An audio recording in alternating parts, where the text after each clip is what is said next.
Hi, everyone. Welcome to Office Hours. If you're watching on YouTube, you can find out more about what we do at officehours.global. Our first hour is general discussion about media and virtual production.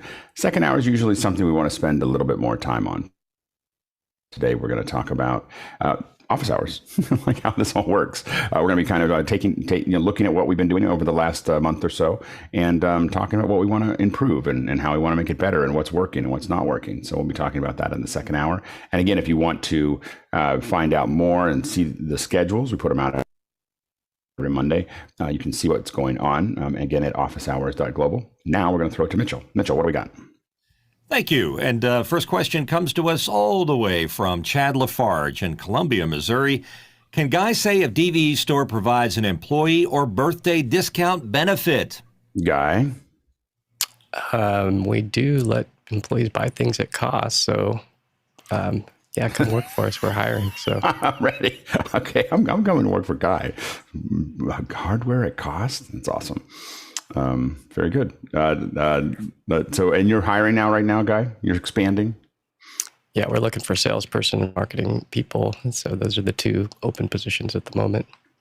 But I think what Chad's trying to do is say that it's my birthday today. I was going to say, I was going down that road. Is today your birthday, Guy? It is. I'm a whopping 47. Woo! All right. Okay. All right. Okay. All right. Here we go. So we have decided, we'll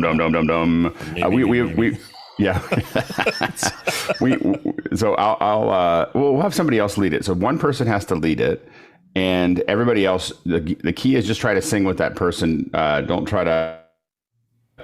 You want to follow who that person is. Don't try to get ahead, and don't try to make it up yourself. So who's going to lead our birthday? Look, Preda's got a bouncing ball. Does Preda have a bouncing ball? I can't. Okay, I can't read it. That's the problem. Okay, I'll take a shot at it. I have a horrible voice, but here we go. Are you ready, everybody? Yep. We're going to keep the tempo up a little bit. I'm going to try that and see if it makes it more energy. It actually makes it worse. Just so you know, that's what shows off. That's what shows off the latency issues. So go slow. Let me throw a pitch really quick. It's a ooh. That's right. We'll never. Okay. Go ahead. All right, Bill. Right there. And happy birthday to you. Happy birthday to you. Happy birthday, dear blah blah. Happy birthday to you. Many more. Well, okay, that was wow. Oh my goodness. Our typical train wreck in a lovely way. It's a beautiful train wreck. So many candles wasted for such a good cause. Happy birthday, Guy. Happy birthday, Guy. It's so good to have you here. Awesome. All right, next question. How do you follow that?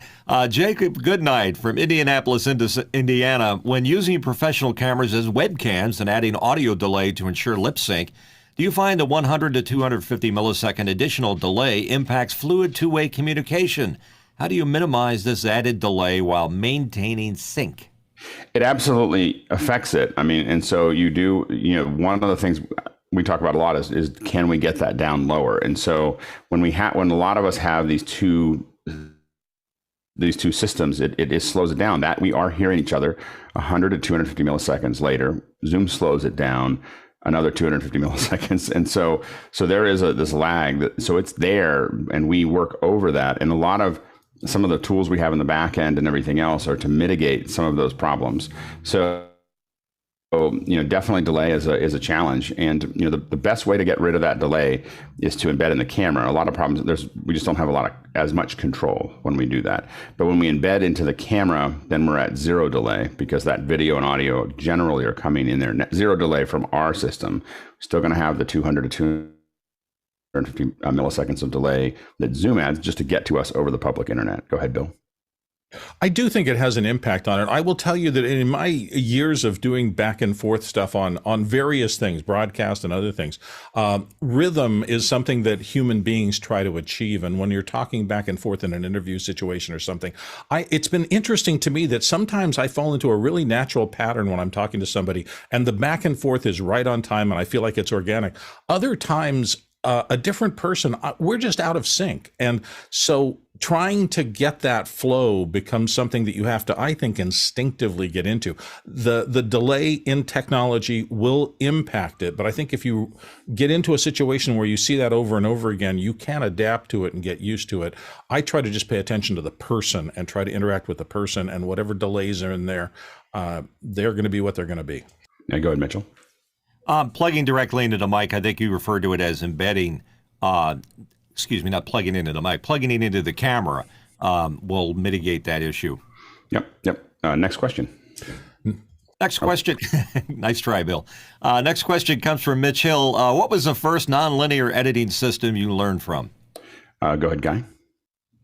Yeah, the first one was importing After Effects files into Media Composer, so Avid, and I didn't really learn to edit it. I got to do a lot of watching some high-end guys throw together some big shows. This was back when Sonicare toothbrush was first coming out, and so I got to watch a lot of Sonicare stuff being put together. And then personally, I bought Premiere 4.2, and then DV hit the scene, and that was like the first thing that I owned was a FireWire card. This was back in 1998, or maybe it was a little before, somewhere around there. And then also Media 100, there was another shop that had a Media 100, and it was a real estate show, and I wound up doing a lot of After Effects templates to make it so there was lower thirds and things like that popping in. So it was kind of a weird way to come in. I came in from the Photoshop and graphics world, and then came into NLEs. Go ahead, Tlaloc. Just out of high school, I did an internship at 17 years old at a news gathering agency in Essen, Germany. And they had Avid, and there were other interns that were less interested in actually working than I was. And so I learned to do a rough cut just because they went like, go over there, that's the Avid suite. And I just did it. And I don't know if I can actually say that I learned it, but I did it. That's how it starts. Go ahead, John. Early 90s, I bought a Winoff composite capture card, and it came with Pinnacle, whatever their NLE that came with that video capture card was called. I can't remember. Go ahead, Sky. Avid Media Composer in Southern California, specifically Burbank. And then I also got to start working at a company called Visualize, which we did stories for the U.S. government. So I got to have a Media Composer all to myself. And that was quite the 1994, I believe. So we were really excited to have 3 gigabyte hard drives. That was amazing. Go ahead, Mitchell. 1993, wanted an Avid, didn't have the money because Avid back then, of course, had to make all the things, including the hard drives. And along comes Media 100, and I had a friend turn me on to it. And they sold it as a companion to After Effects. At the time, it was still COSA. So the two together was my workflow. And like Sky just mentioned, I had a 9 gigabyte narrow Seagate drive, which I thought was the most amazing thing, and it was about the size of a cinder block, and it was fun. But the Media 100 was a breakthrough in that it was inexpensive. It came along at a good time. I have a feeling that there was some issue with Media 100 actually developing a board for Avid, and then they went their separate ways, and Media 100 became what they were. So. That was my introduction to nonlinear editing, and I got involved with the GUI on that and had fun. Go ahead, Bill. That hard drive was $10,000. Yeah, they were really expensive back in the days. I started out on linear editing, so A/B roll editing with various inexpensive things because I wasn't working for any big companies. I was always trying to finance these things myself. In fact, I was on a Sony EVO 9700 doing high 8 editing in my first early days. Then I went to NAB one year and said, it's 1999. It's time for me to switch over and get something. And I thought I would go to the show floor and learn them all. And strangely enough, in the Apple booth, they had this new thing called Final Cut. So that literally, I had never seen it before I walked into NAB that day. And I thought, oh, I've already got Macs. This will be easy. Then that changed my whole career. Yeah, my first one was actually Premiere. I learned Premiere, I think, in 93 or 94. I was an intern again at a place that sold electric image and Form Z and other things, and they just happened to have Premiere there, and I just hacked my way through it. And then we built a lot of our dailies in it, our short dailies at Lucasfilm. We would cut everything together for the upstairs stuff, and then before we sent it down to the Avid. So it was, but Premiere, and it's probably why I still don't use it. it was a very painful time. Anyway, next question. And it's for me. I've got another question. What's a C47? Tlaloc. So it's a deeply, deeply powerful tool, a clothespin. And it is, I think the real question is whether a C74 is a clothespin with the pieces of wood turned the opposite direction to do different things. Yeah, absolutely. Go ahead, John. Mitchell, you should know this one since you did the video. That's a designation for a rocket motor. Go ahead, Sky. Yes, there are planes named that, but yes, it is a clothespin used in the film industry, also known as a bullet or ammo and or peg. Bill? All of those, and I will say that when you turn the wooden things the other way, that becomes a match gun, and we're not going to go into that because kids will get into trouble. I will also say that I heard once upon a time the reason it picked up the name C47 was that was a designation, one of the early catalogs in Hollywood where everybody ordered them from. So they just give me another bag of C47s. Okay, go ahead, Chris. She muted. Sorry. I think the name came from the story I've heard is that the lighting guys were putting them down on their invoices as an expendable, and the accountants wouldn't buy clothespins. So they said, just make up something that sounds more technical and nobody will dare ask us. And that's where the name C47 comes from. Not surprised. Next question. Next question is from David Brady in New York. A friend just imported a Japanese Kei truck for his food business. Needs a full interior design as well as vinyl graphics wrap. What would be the best method of scanning for design purposes without LiDAR? Sorry, no bananas for scale. I would use, if you don't have like a true LiDAR and you do have an iPhone, I would strongly consider Polycam. Polycam is I just scanned a room yesterday and it's always like magic. You take your phone out and wave it around and it just starts grabbing onto it. It just has to have the LiDAR in the camera. So you need a phone. So it's not totally non-LiDAR. I will say that anything without some LiDAR in it, especially a small interior space, is going to be very hard to model any other way than having at least a phone in there. And a small space like that should model fairly well. It will not be a pretty model, but it will be something that you can use as a way to measure things and so on and so forth. What the LiDAR does, because it's structured light, is it has a solid, it knows where things are, especially in smaller things like this. As long as it's less than 30 feet from the camera. And you can walk around and grab a lot too. I've grabbed whole bars. I was talking to someone, we were thinking about doing a shoot, and I just wandered around the bar and captured the entire thing. And I can now measure, how high is this step and what does this look like? And again, it's not something that's pretty, but it's something that absolutely works. So if you have an iPhone 12 or 13, look at Polycam. Next question. David Brady is back again, and his question is Companion Pi 2.2.0. I just picked up an mkII 15-button Stream Deck. It lights up but does not register in the Surfaces tab of Companion. Plugging the same device into a MacBook running Companion works. Any thoughts or advice on troubleshooting? I don't think I know enough. You might have asked a question that we would normally depend on you to answer. Go ahead, Jeffrey. So my understanding on the Pi, I did it once a long time ago. My understanding is there's a lot of steps that are involved in setting up that Pi. The reason why it's lighting up is simply because it's supplying power to it. So it's working. But I think you have to go through the steps again to set that up in there, and you'll find that it'll start to work again. Next question. Jonas Dattel from Stuttgart, Germany. How can you add hardware control to remotely controlling a PTZ? Good guy.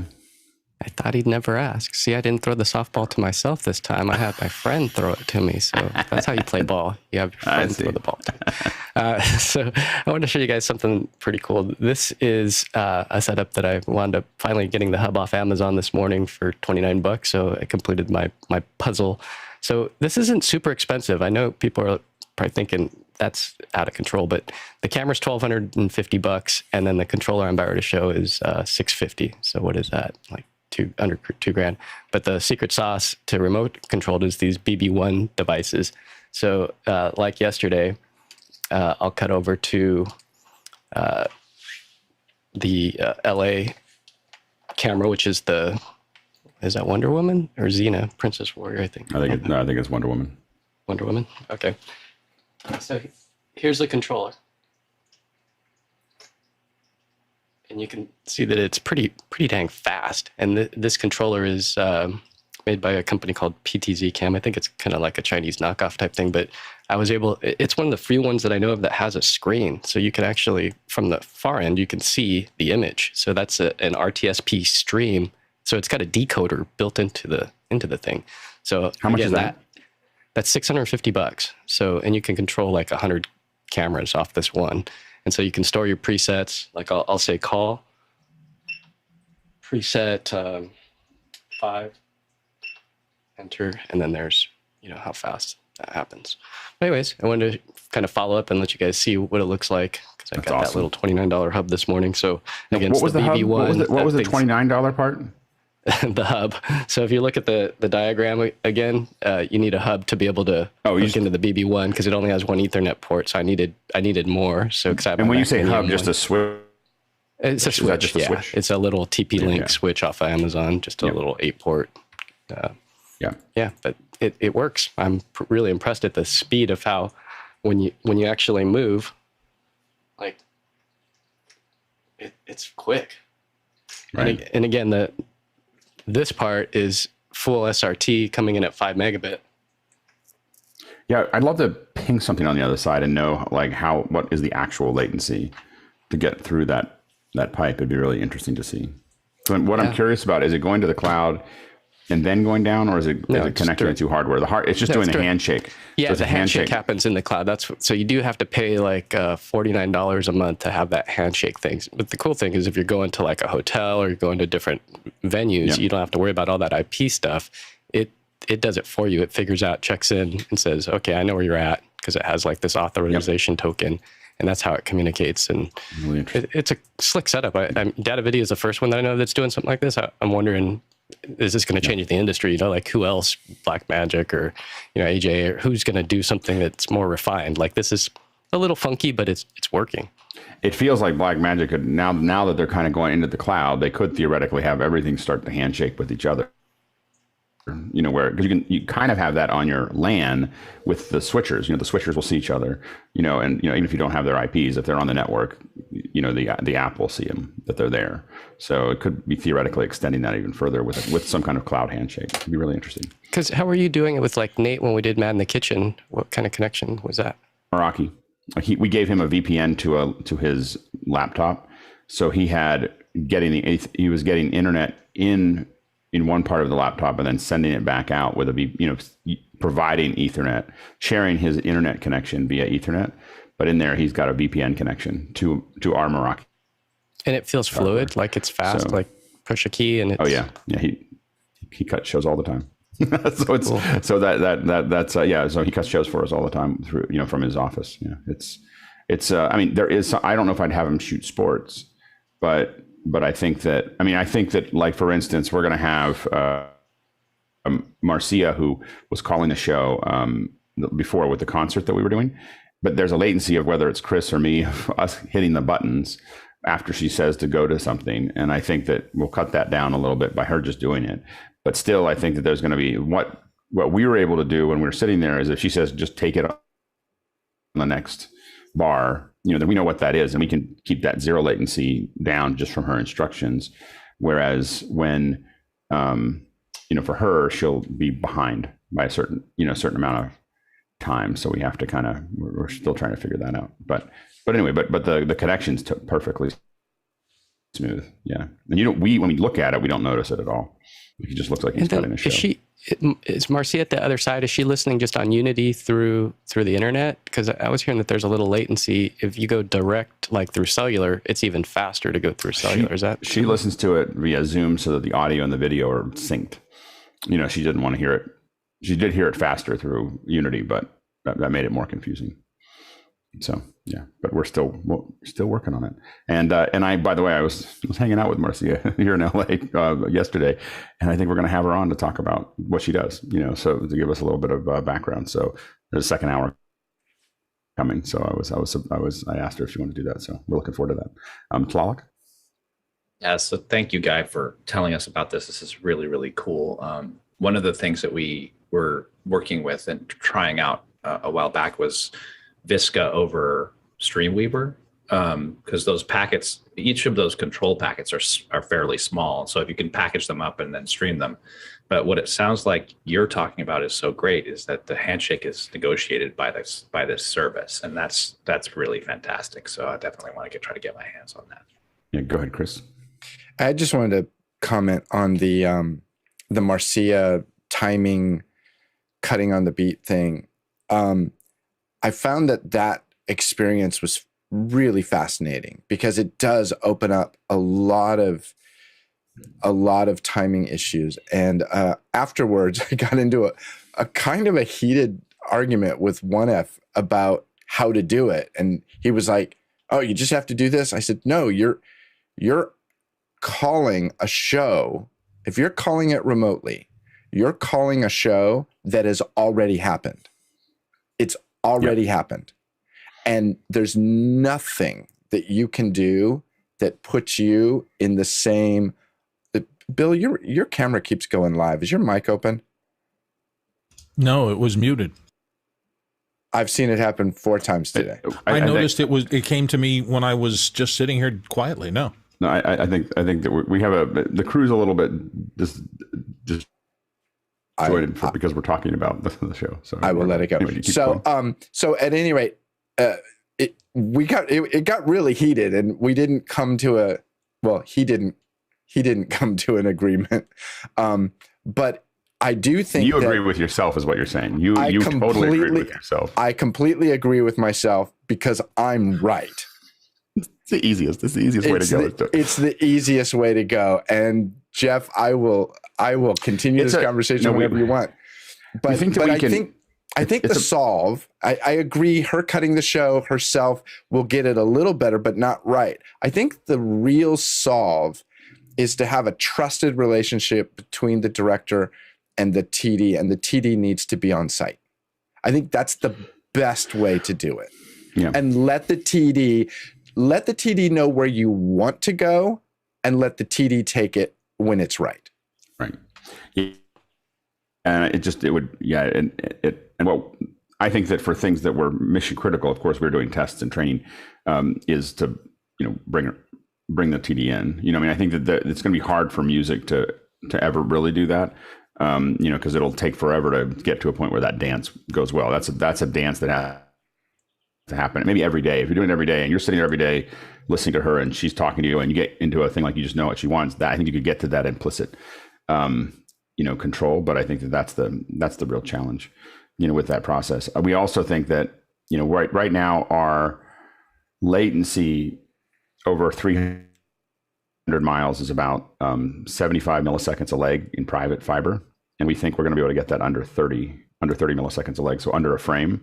And at that point, someone could view it remotely and call the show, I think, once you get down to that level.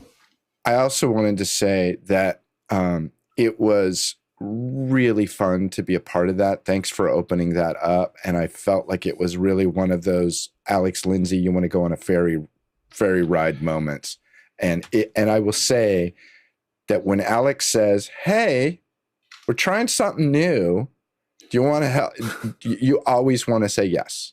We're doing, because it was super. A lot of fun. It was super interesting because it was like literally like as we sat down, like all of a sudden all these things popped into my head. Like, oh, I had not even thought about that. Like, how does that work? So it's super interesting. Thank you. And we'll be doing more throughout the summer. So there's a lot more coming. And so we'll definitely there'll be more opportunities to come to the stage for those of you who are around or have a flight, so we can get a flight.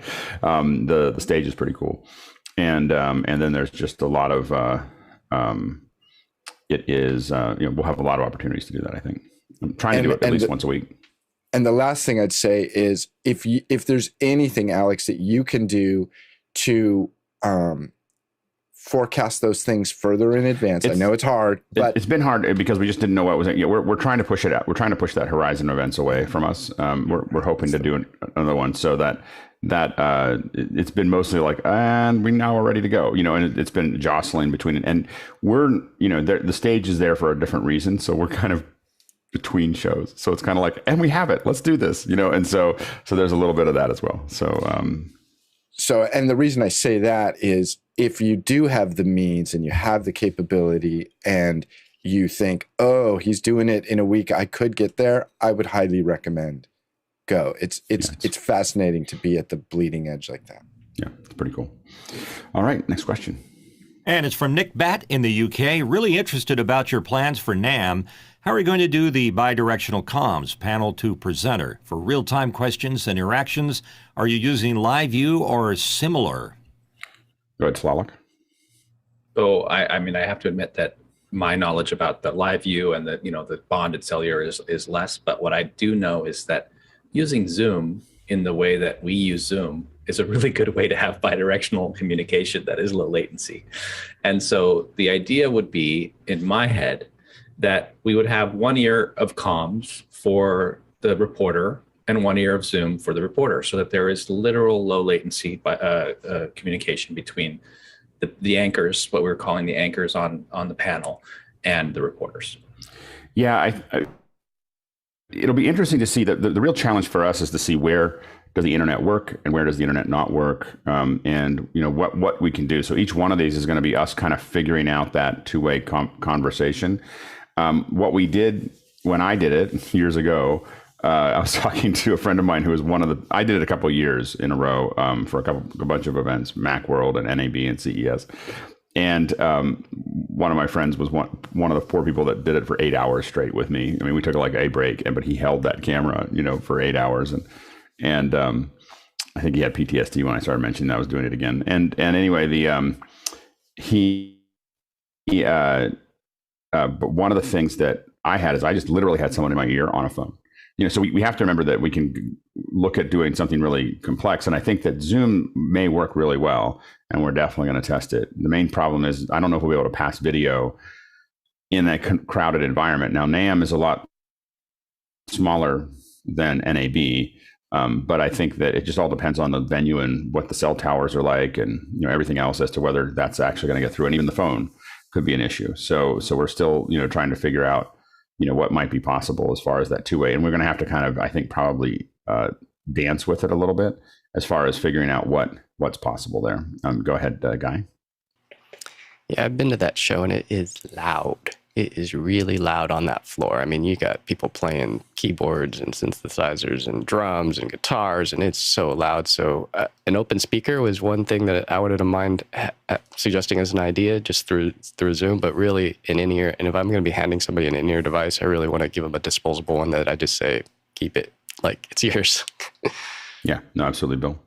100% what Guy said. I was thinking about that is one of the loudest shows on the show floor. In fact, NAB is actually normally a very loud show. I think we were lucky this year in that it was so quiet because of the coming back from pandemic that it was possible to get both space and it wasn't crazy loud. But if you're in something like the Scrum at the Black Magic booth at NAB in years past, it's hard to have a conversation with somebody just standing there because of the noise levels. So better microphone circumstances, a better comm system that you can turn up and make sure you get accurate information for the field reporters. All of that, I think, becomes more important as we get into these different environments. Go ahead, Sky. And at the OHNAB experience, it was a great laboratory opportunity because I think we had every conceivable connection way of doing a thing. So there was no consistency, which you would think is a horrible thing. But again, that's if you're trying to do it and get paid. But we were trying to figure it out and make it work. And so that's why I'm very interested in Jeffrey, because yesterday, 1F Jeff came and said, I needed to be talking to the controller. I needed to be on talkback. And he didn't, because he literally showed up an hour before the show. So we didn't have that connectivity with him. So Jeffrey, did you have connectivity with the show caller, and or were you getting feedback in your ear? Because we did have a little more time with you. Jeffrey? So to answer that question, I did not want to have talkback. That's what Bram was there for, was to convey important messages to me. So I didn't listen to the program or anything like that. So, and of course, Jeff has done his thing a little bit differently than mine, and I didn't want to have too much stuff thrown at me on that aspect. Now, going back to NAMM, I have reported NAMM from the show floor, and I will tell you, it is super loud. But the cool thing is, it's all in sections. So you start hearing the drum stuff as you start walking towards it, and then you walk away, you get to the guitars, you get to the basses. So there's going to be loud, and then there's going to be soft. But microphone, usually my microphone, the attenuation's turned up all the way, just so I can get a one-on-one conversation from in a booth. And of course, if you're going to hear something, if you don't have noise cancellation on whatever headphones, you're not going to hear anything that comms are going to be saying to you. And again, what with any of these kinds of live events, what we want to do is think about, for that, we have what we like to do, and then we want to know what plan B, plan C, and plan D are, so that we're kind of smoothly shifting down to what can we do here. Do we have someone just point at you and tell you to go, and then you're just going to do a thing, and we can't get that in front of you. As far as the questions go, we would like to have the panelists ask those questions. If the noise is too much, we fixed the little we'll have the phone with Makana on it, and then you can just look at the questions that are coming in. So the host will be able to look at their phone and just see questions coming in. The better way might be to turn around and have them come out into an area where you can do an interview. The only problem is you lose what's in the booth. I think that the problem is there's a part of being there that you lose. I've worked on tons of these where we had a studio, and it always lost so much energy taking people out of that to the studio that it just didn't. We kind of gave up on it. We were like, this isn't. I'd rather be on the floor. I strongly believe that the right mic for this is an SM58 with a mic plug. This is the mic for this, held right under someone's chin, just right off their chin.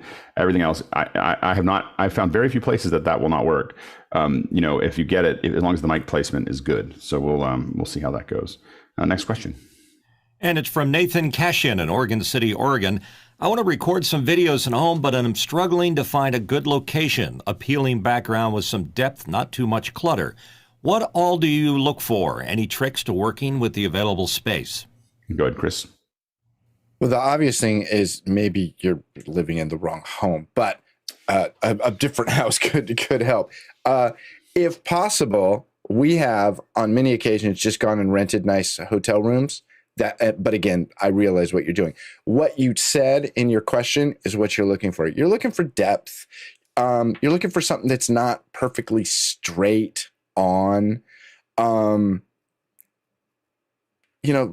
at a bunch of videos and do what you can copy. Walk around your house with the camera and looking. You'll begin to train your eye to see what works and what doesn't work. And you'll get to the point where you can see things as a cinematographer, I'll use that term loosely, would.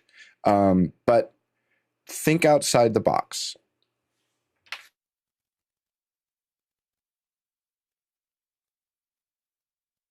Oops, I think you're muted. Sorry, I was muted. Bill? For me, it's always number one, I listen first, because the hardest thing to overcome in any home environment is noise. And if you say you're going to record some video, so if you've got open microphones, even if you have more space available in your living room, it may be that the way the living room is set up, and it may be pointed toward the road out front. It may just be louder. So that's harder to fix than actually the video stuff. The biggest space you can that's quiet, because you're always looking for more room to try to get lighting arranged as best you can. And other than that, figure out when you can do it. Sometimes you can fix a lot of problems by just working a little later at night rather than the daytime. But I would think about sound first, lighting position second, and also if you can keep away from a wall in setting up your editing rig. I know often you can in a standard 10 by 10 bedroom, but boy, the ability to get around your equipment, to go back and fix things, particularly in a new setup where you're going to be changing things a lot, can be really nice. Go ahead, Jeffrey. Stand rather than sit, because most of the clutter is about 2 feet from the ground. So if you stand, you might find a better spot for you to, without having all that clutter. And if you want to sit, get yourself a bar stool that sits a little bit high, and you can sit on top of that. That way you're raising yourself above the clutter, other than finding a wall that isn't cluttered. And next question. Andy Carluccio from Washington, D.C. Looks like my internet won't be hooked up until late next week. Any suggestions for how to pass my mobile hotspot to Ethernet-only devices? I'm on Android and wondering if there's a way to do it with a USB-C to Ethernet cable. Go ahead, Rupert. I've heard of people using the Ethernet dongles in the opposite direction. It may work in the kind of direction you're looking to do it, but the way I've quite often achieved it is grabbed a spare access point, like the Linksys ones used to be good for this, and put it in client mode, and then attach that as a client to your hotspot, and then that will basically bridge your hotspot to a wired network connection that you can then put on a switch and share out to other devices that way. Yeah, we used to use the Apple Express for this. So the old Apple, Airport Express would actually take Wi-Fi and punch it back out. It was designed for printers, and we would use it so that we could connect our ClearComm V panels just to a MiFi, and so the MiFi would go wireless to it. And I think that it gets complicated because you can actually do USB. There's a USB to most of the MiFis that will act local. And so the other thing that you can do is plug the MiFi. Oh, I don't know if you can do that with you should be able to do it with your phone to a computer. And then on a Mac, we would say share my MiFi connection to my Ethernet. So just a USB to Ethernet adapter on a Mac. I'm sure you can do that some way in a PC. I don't know how to do that. The other way that I've done it in the past also is there's a variety of travel routers. These are mini travel wireless pocket routers. I think the one that I may have used was a GL iNet, and it will grab the Wi-Fi, and it builds a VPN as well. But it'll grab the Wi-Fi and push it out of an Ethernet spout. So there's a couple different ways to get to that Ethernet. We use it a lot for stuff like switchers and comms. Next question. Guy Cochran from Seattle, Washington. In Unity comms on a desktop PC, how do you get out of a private direct mode if it is stuck open, not push to talk? Go ahead, Laura. The easiest way I've found to do this is just to reset comms. It does freeze. Unity on the PC just freezes, and the best thing to do is just reset it. Just shut it down and start it back up. Yep, exactly. It's a lot of luck. I think that's a really good solution, actually. But one of the things that I've had work for me is to just go into the users and push back on that user, and it will unlatch, but not always. Go ahead, Guy. Yeah, so this happened during the NAB event on Monday. Someone directed me, and it was a question. Normally, I would want a question to just be something I could nod to. So if I'm on air, I don't want to push the button to push to talk because it's disrupting. So I couldn't nod. So for people in the back, being able to just ask a question where I could nod no or thumbs up or blink or something. But here's what it looks like in Unity. If you have your users, like here's some direct people, that's this button over here on the left side. And so like Mickey's right there. And if I double click, that'll latch it open. Hopefully Mickey doesn't. So this was the panic right here, this red, and it was stuck open. So then the other person couldn't hear anybody else because I had them open. And so there was like, hey, get out. Like, and you're live and somebody's yelling in your ear to get out. And so I wound up quitting, like Laura said, but I talked to Mickey and he said, oh, just don't click over here on the left side where it's red, click on the talk button. So that's the trick, is you click on the actual talk button. So there's the solution. I think the hard part is that it'll be really interesting to see if Unity actually evolves. They're now being pressed into. This was a little a little comm system that has now been pressed into a level of communication that it's not built for. So it is. I think that we keep on pushing the outer envelope, and they're not adjusting at all. So I think that it'll be interesting to see if they can. So in the rock music world where I would run camera, people, this would happen all the time. Somebody would accidentally, leave it open, push the talk and latch it open, and you would hear somebody that was the admin that could push the button to unlatch it. And Mickey said that if you're an admin in Unity, that you can do that. You can force it, but as a regular user, you can't force it to unlatch. So there's another tip. My whole thing is the whole interface is, I can't say it on the show. So the whole interface needs to be rewritten. I mean, if for anybody who's used ClearComm, the ClearComm agent IC, all we need to do is Unity look at ClearComm and see that I can have a whole bunch of buttons that are both direct and PLs. On an iPad, I can have 24 keys. They're just sitting there, and I can tap them all on. I can latch them open and closed. It is, the problem with Unity is it's just backwards, and it was just, and that it's a great, we use it and it's great. And it's great that it works on all these things, but eventually they're really opening up where everyone's excited about this thing. They're able to win this right now because they are cheap. It's inexpensive to roll out Unity and to do this stuff. But there's going to be some point where someone like ClearComm just points at them and they'll just wipe them out because they're just not, they're not evolving. They're making, they must be making a lot of money because a lot of people are using them, but they're on a precipice of disaster because they've gotten all these people using online comms and they're not making, any of us who've used, a better mobile comm system, knows that this is not the way to do this. so it's, and again, we use it and it's great, but I just think that all they have to do is fix the interface. Most of the other stuff all works. It's just that the interface is backwards. Now, next question. Laura Thompson from Texas. Would there be any interest in covering CSUN next year? Go ahead, Laura. Yeah, this is the accessibility. The California State University at Northridge does a accessibility conference every year. This will be the 38th year for it, and it's going to be in Anaheim. And I just was curious if it would be something that would be worthwhile to our community. Do you know how many people go to it? It's huge. It's like Freedom Scientific shows up. All of the accessibility vendors show up, and then like anybody that I know that works professionally in the industry, you talk about them going or wanting to go. And what are the dates again? Give me 1 second. It's in March. Next March. It's March 13th through the 17th at the Anaheim Marriott.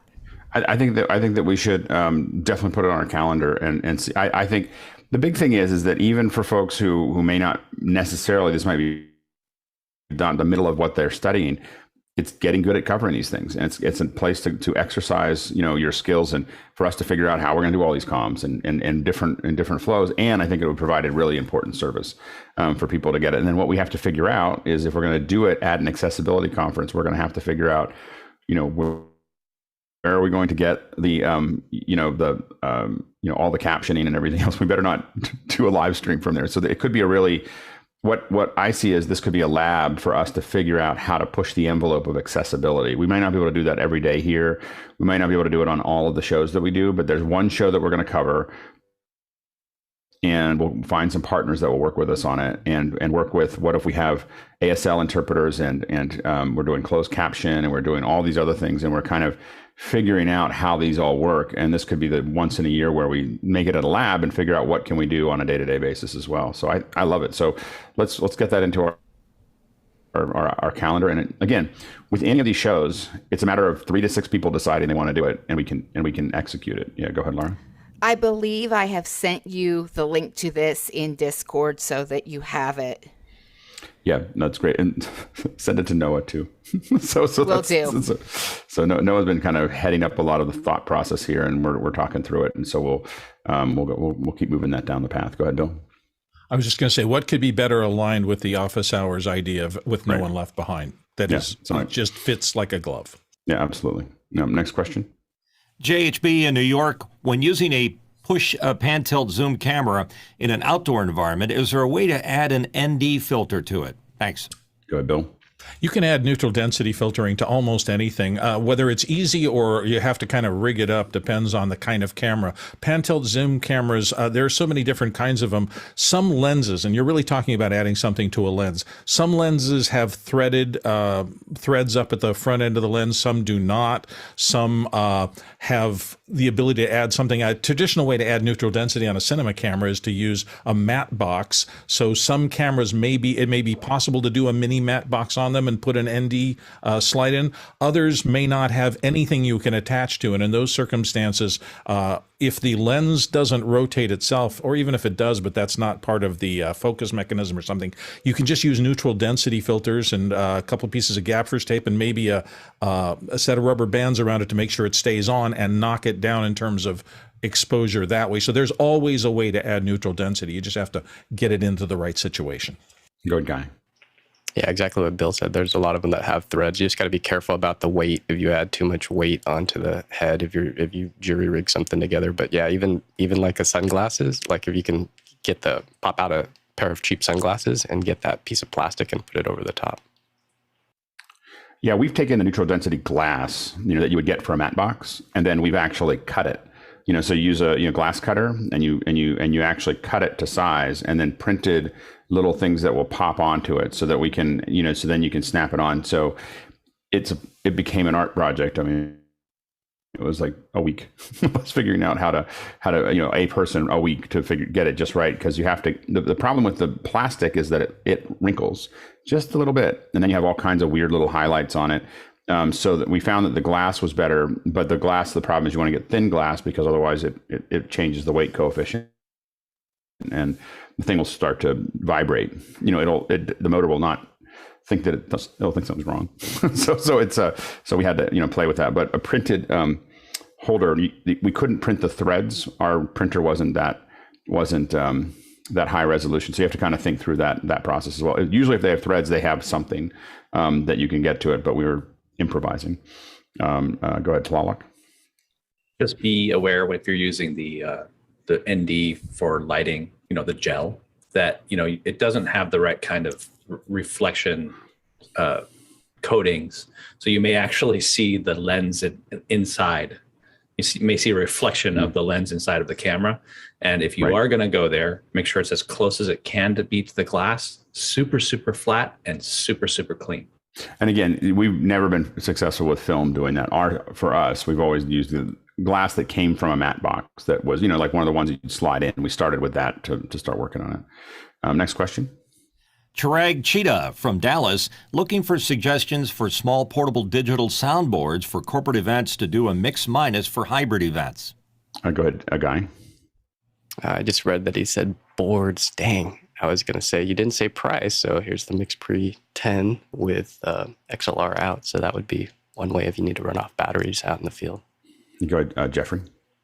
So the Flow 8 will do a mix-minus, and that's a pretty small board. But also keep in mind, any board that's a digital board that has stereo in it, that's your mix-minus. You just put everything onto the left channel to go out to the people, and then the right channel will go out to ears or anything like that. That's the easiest way to do a mix-minus. So the real issue with hybrid events, and we deal with this a lot, is not going to be the mix-minus. It's going to be the echo. So what's going to happen is that you have open mics and open speakers, and you're going to have this. What happens, because you're delaying things and there's all kinds of things going through the processing in the room, the echo cancellation will not line up in Zoom, and so the person talking to the room will hear themselves back at full volume, like it will be except it'll be 400 milliseconds delayed.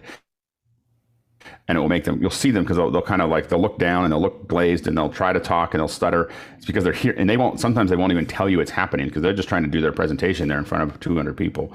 And so you have to be very, very careful about this.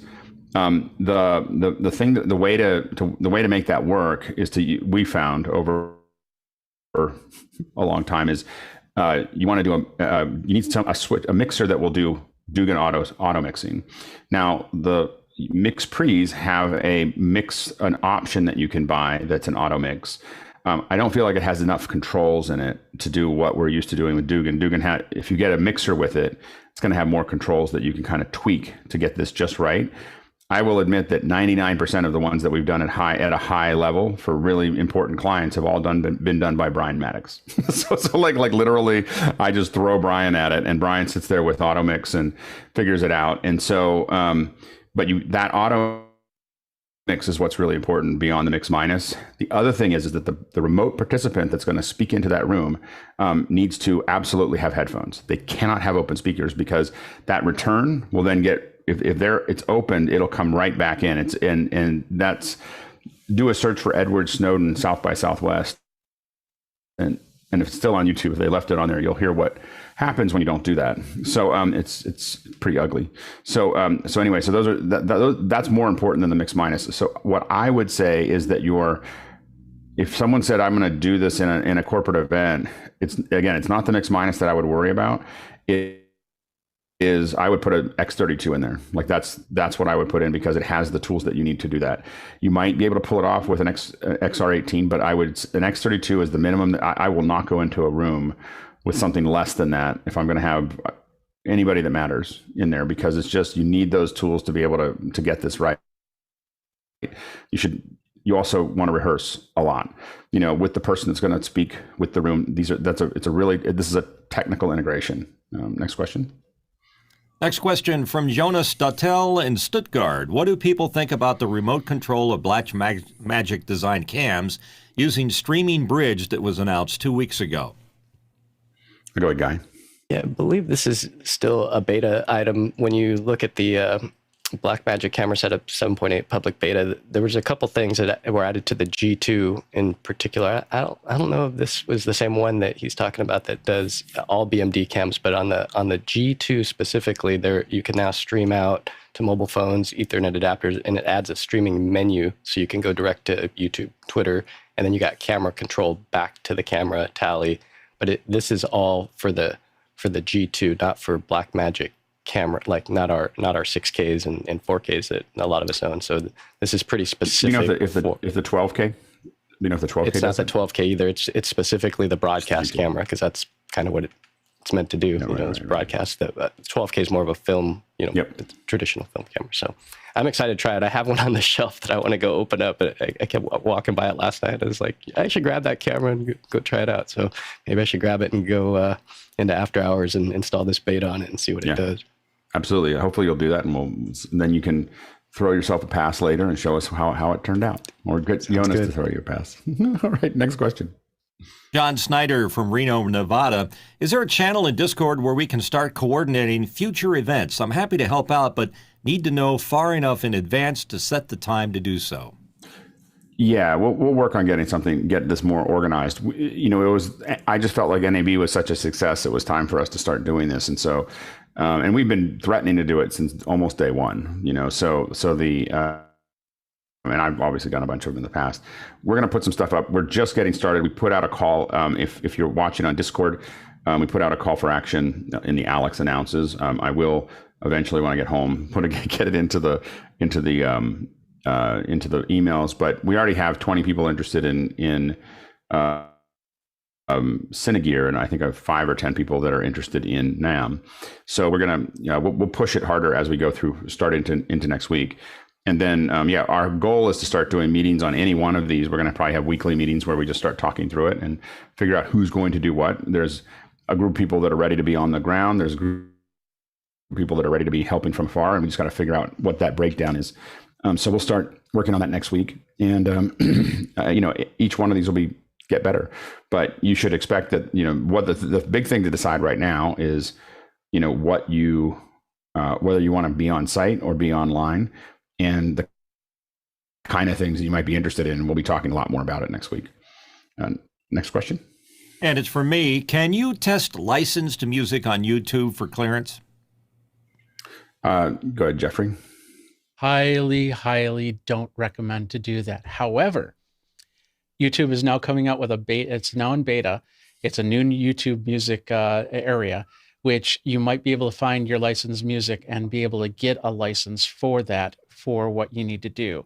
So, but I wouldn't do it. You could easily get strike on your channel? Yeah, the what I do with it is I have test channels that are disposable that I built on YouTube. I don't know if you can still do that, but I've had them for years. And I will play something in a loop that I think that, and I just want to see what happens to it. And really what I'm looking for, what worries me is when nothing happens, because then I don't know whether something will change. If I get a flags don't matter. I mean, I don't monetize my footage, so I don't monetize this, so I don't care about the flags.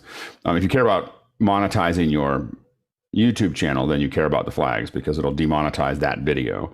But the most common thing to happen is a demonetization. The only time I worry about strikes are, major events, the Eagles, like and a couple other, the Eagles they really have a strong opinion about this.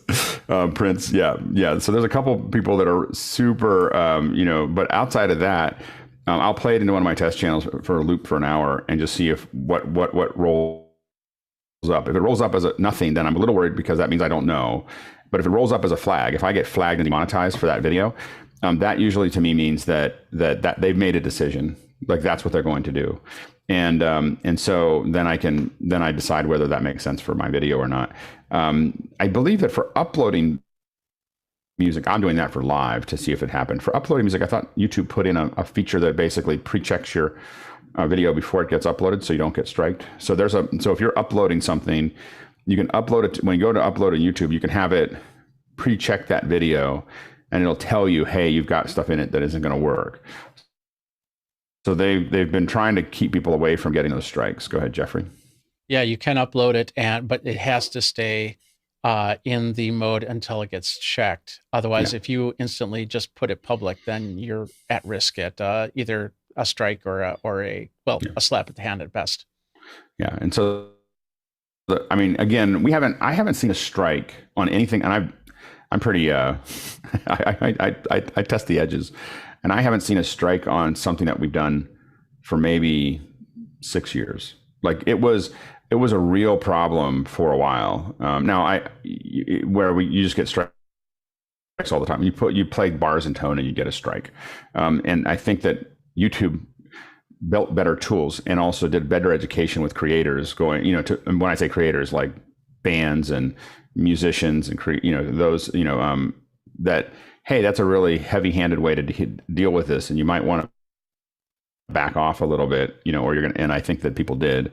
And I think that now it's very rare I guess I saw one strike maybe 2 years ago, and it was really surprising because almost everything we see now are demonetization flags, because that's what most people do when they're putting that up, is trying to monetize it. Next question. And the next question from Craig McFarlane in Boston. Is there a single office hour show that week that covers NAB, or is it touched on a few days? There's a 4-hour show on Monday that covered NAB. So that's when we really talked through it. And I think that day was the day we covered most of what we were going to cover. I do think that we'll keep on seeing. I don't want to overdrive what we're doing when we start covering these events, but I do think there's an opportunity for us to do something every day during some of these events. Where we're doing. I don't know whether it's 1 hour, 2 hours, 3 hours, 4 hours, but doing something every day where we get a little time to think about what was announced and then send crews back out. When we did it, we did it for Twit, it was all day. Like it started when the show opened, closed when the show closed, and there were people out there and we were covering it. And so I think that there's a lot to cover. It's just a matter of organizing it. Tlaloc? Just also on Tuesday, I think we talked through the production.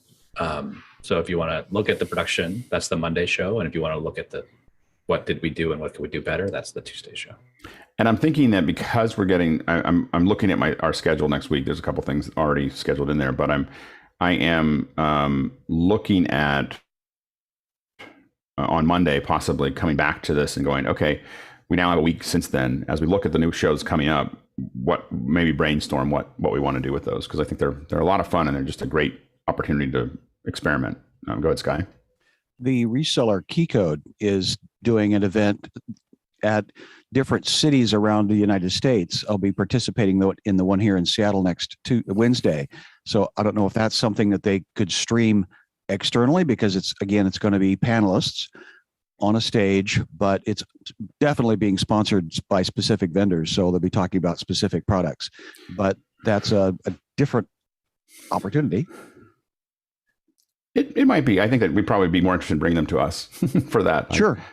So I'll reach out to Mike. Yeah, absolutely. I have a stage, so we might be able to find a time for it. I need to test that kind of thing on that stage. So if they were interested, they should reach out to me soon. If you're not familiar with Mike Kavanaugh, I'll reach out to him. Yeah, sounds good. Next question. Douglas Carmichael asked, in a space group I participate in, I was mentioned that a cylindrical spreading is used to calculate rocket noise at a certain location. Is that the same principle that makes line array PA systems work the way they do? Go ahead, Bill. Thanks for this question, because it was interesting. I've only heard of cylindrical spreading in terms of underwater sound, and that's a specific set of physics calculations, because you have a seafloor and you have the surface, and anything spreads in that medium differently than it does in omnidirectional. I never thought about it in terms of rocketry, and that to me is fascinating. I'm going to do some studying on it, and I'm not sure if there may be some of the physics of that kind of propagation of waves that have to do with line arrays and PA systems, but that's beyond my pay grade by a good chunk. Next question. Chris Widener from Lafayette, Indiana. Did anyone see the CineView HE by Accsoon? It's a dual-channel transmission. Seems like it would be more reliable in a high RF environment like NAB. It's $500 price point, doesn't hurt either. It looks like a really interesting product. I am not familiar with it. I haven't used it. Go ahead, Guy. Yeah, I saw this pop across right before NAB. It's an interesting device, especially at that price point. I mean, it's dual band, so unlike some of the other ones that we see from these Chinese companies, you'll see here we have 2.4 and 5 gigahertz, and then it's able to, when I was reading it earlier, or when it first came out, I saw something about LUTs and being able to add a LUT. So for the folks that are wanting to use one on set and push it out to where you add that LUT, that's a unique feature. Yeah, here it is. Monitor your shots effortlessly. And then, where did it say? Yeah, there was somewhere on here with the LUTs. And then it also acts as a USB device, so you can feed it right into Zoom. So you can have your roaming camera operator, and then it's got this UVC out. So for $500, these things have come a long way since the Teradek Bolt. I mean, that a Bolt used to cost $2,000, so to get all this functionality for $500 is crazy. Yeah, go ahead, Jeffrey. Yeah, I did see it for a second. I didn't get a chance to really look at it, but I also saw the Hollyland one, and that does. I don't think it does the straight to zoom. That was the only feature I was not hearing that guy was explaining. Hollyland has the C1 that I own one of those. It definitely, that just came out too. It works well. Yeah, I think that one's $700 though, and one frequency rather than the. Yeah, it's interesting. I definitely want to test some of these. Next question. We're going to do just a couple more questions, and we'll jump into the second hour. Tony Mobley is here with a question. He's from Newnan, Georgia. I need to replace my corded earbuds for use at my church work when I am not on camera. Should I get headphones or corded earbuds? Go ahead, Slalak. I'm hoping that your sidekicks didn't break. I think, like, right now I have headphones on, which I know is not to spec, but I find it to be a much better sound, and I enjoy that. And I didn't have my other ones around. So, but let us know what you think you might need. Go ahead, Tony. So I have AirPods and AirPod Pros that I use, but I'm concerned about them switching to devices while I'm using them. And so I don't want to really use those. And I've been using Apple earbuds for the last 2 years. I use my sidekicks primarily on Conversation with Tony Mobley, and if I'm doing something for office hours.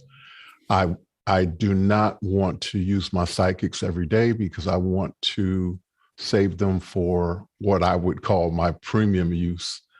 And so I wanted to have something that would be sort of an everyday driver that would work well, but not, break the bank. Go ahead, Jeffrey. There are on Amazon. There's a lot of these new companies coming up, like the Lenzels and the KZs and all that other stuff that have multiple drivers inside the in-ear buds corded.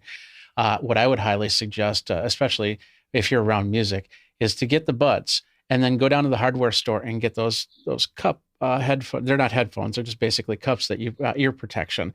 And that way, if you need that extra hearing deprivation, you could just take those headphones and just put them right over the ears with your earbuds in and really can hear the sound from there.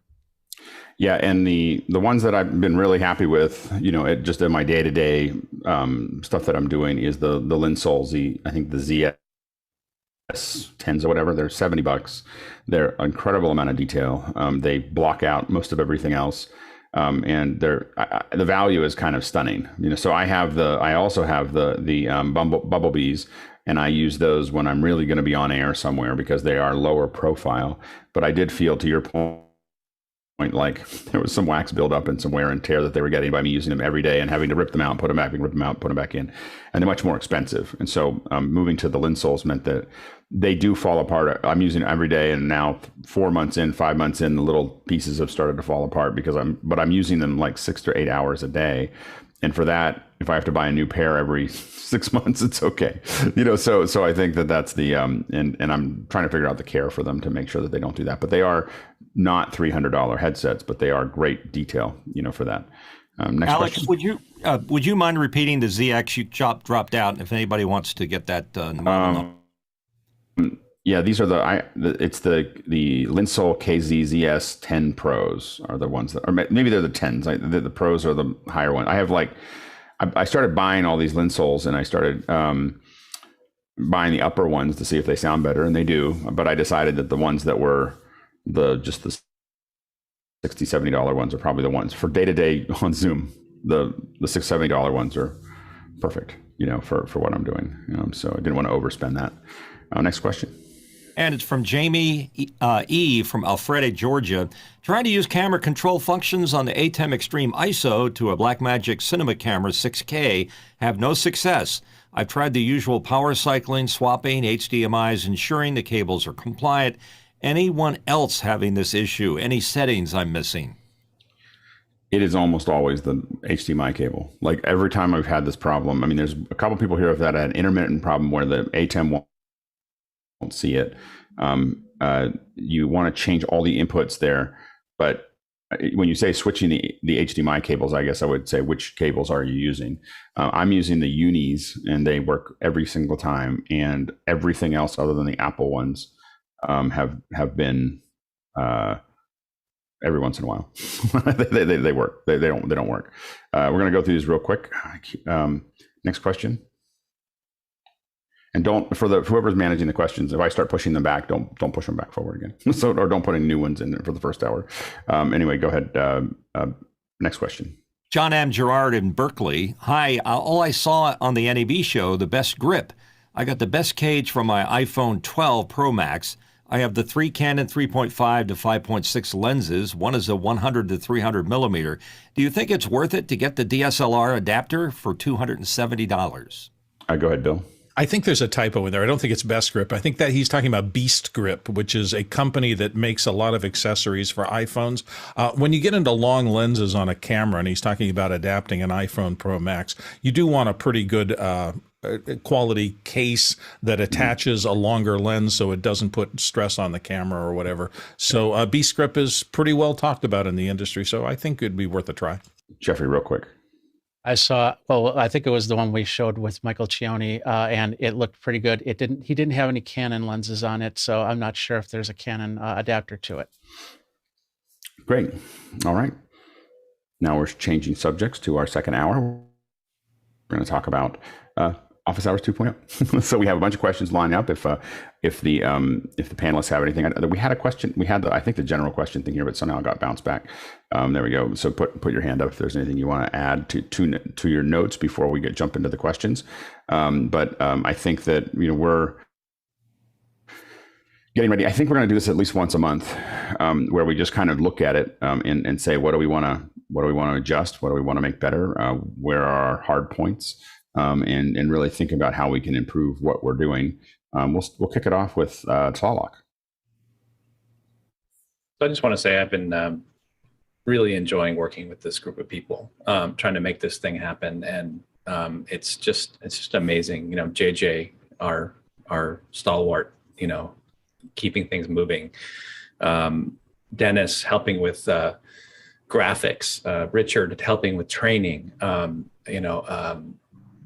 with a lot of the universe design and control design.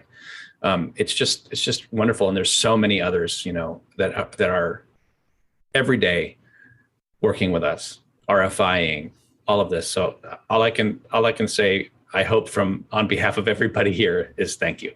Yeah. It's an amazing thing. I love talking about it. I'm like, we have people all over the world we have people all over the world on the panel. We have people all over the world doing the production, and we're doing it every single day. It is an insane thing that everyone's taking on.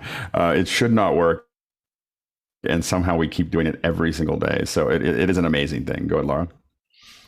Yeah, I just want to say that it's been an amazing experience sitting there behind the scenes, cutting, question managing, and just if I need something, getting on comms and saying, hey, can I get somebody to give me a 5-second count into the show because the clock isn't the way what I need to be. Because Alex has made a clock that doesn't work. We're working on that. We'll have it fixed.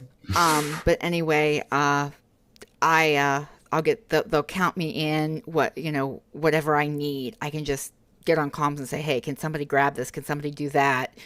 And it's been an amazing ride to kind of, there was one day that something just wasn't working with the universe interface itself, and JJ and Talak and I stayed on comms after the show and fixed it. And it's just been great.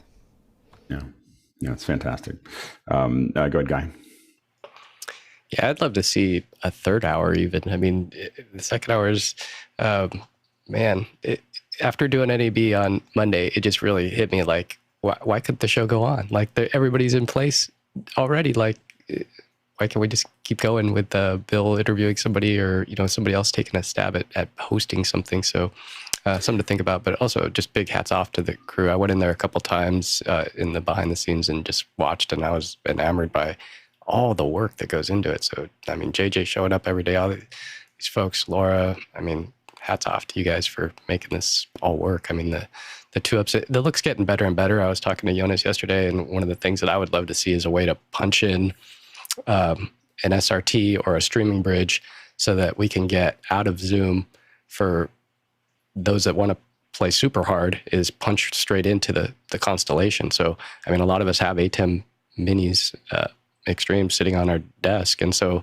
it's just a matter of having a streaming bridge at the other side, because we could send our feed in full resolution, and if we do a 4K show, if we could accept an SRT and I can actually push 4K SRT out of my system. So I mean, we could have it. So I don't know if it's in Isadora where it's at, but if there was just a way to say, accept this URL, and boom, it's into the show. So now all of a sudden, if we do an NAB or a NAMM and we want a big keynote address of some big Dr. Cross or somebody like that, and they've given us permission to take that live. Now we can go 4K live and have the panel. So lots of stuff to chew on there. Yeah, absolutely. And I do think to your point of getting the video for YouTube or whatever, going out and having it be a, for instance, playback. One thing we have to get figured out is we really shouldn't do playback through Zoom. Playback should be done, we have to figure out a way to do playback in our facility, so that when you hit playback, it's going out at full resolution. That's why we're doing all the HDR and 4K stuff, was so that we can play HDR, 4K, and soon 5.1. So you'll start to see us experiment with that a little bit in the future. There's limited places that it'll work and everything else, but you will see that starting to roll out as far as on our end. So like literally,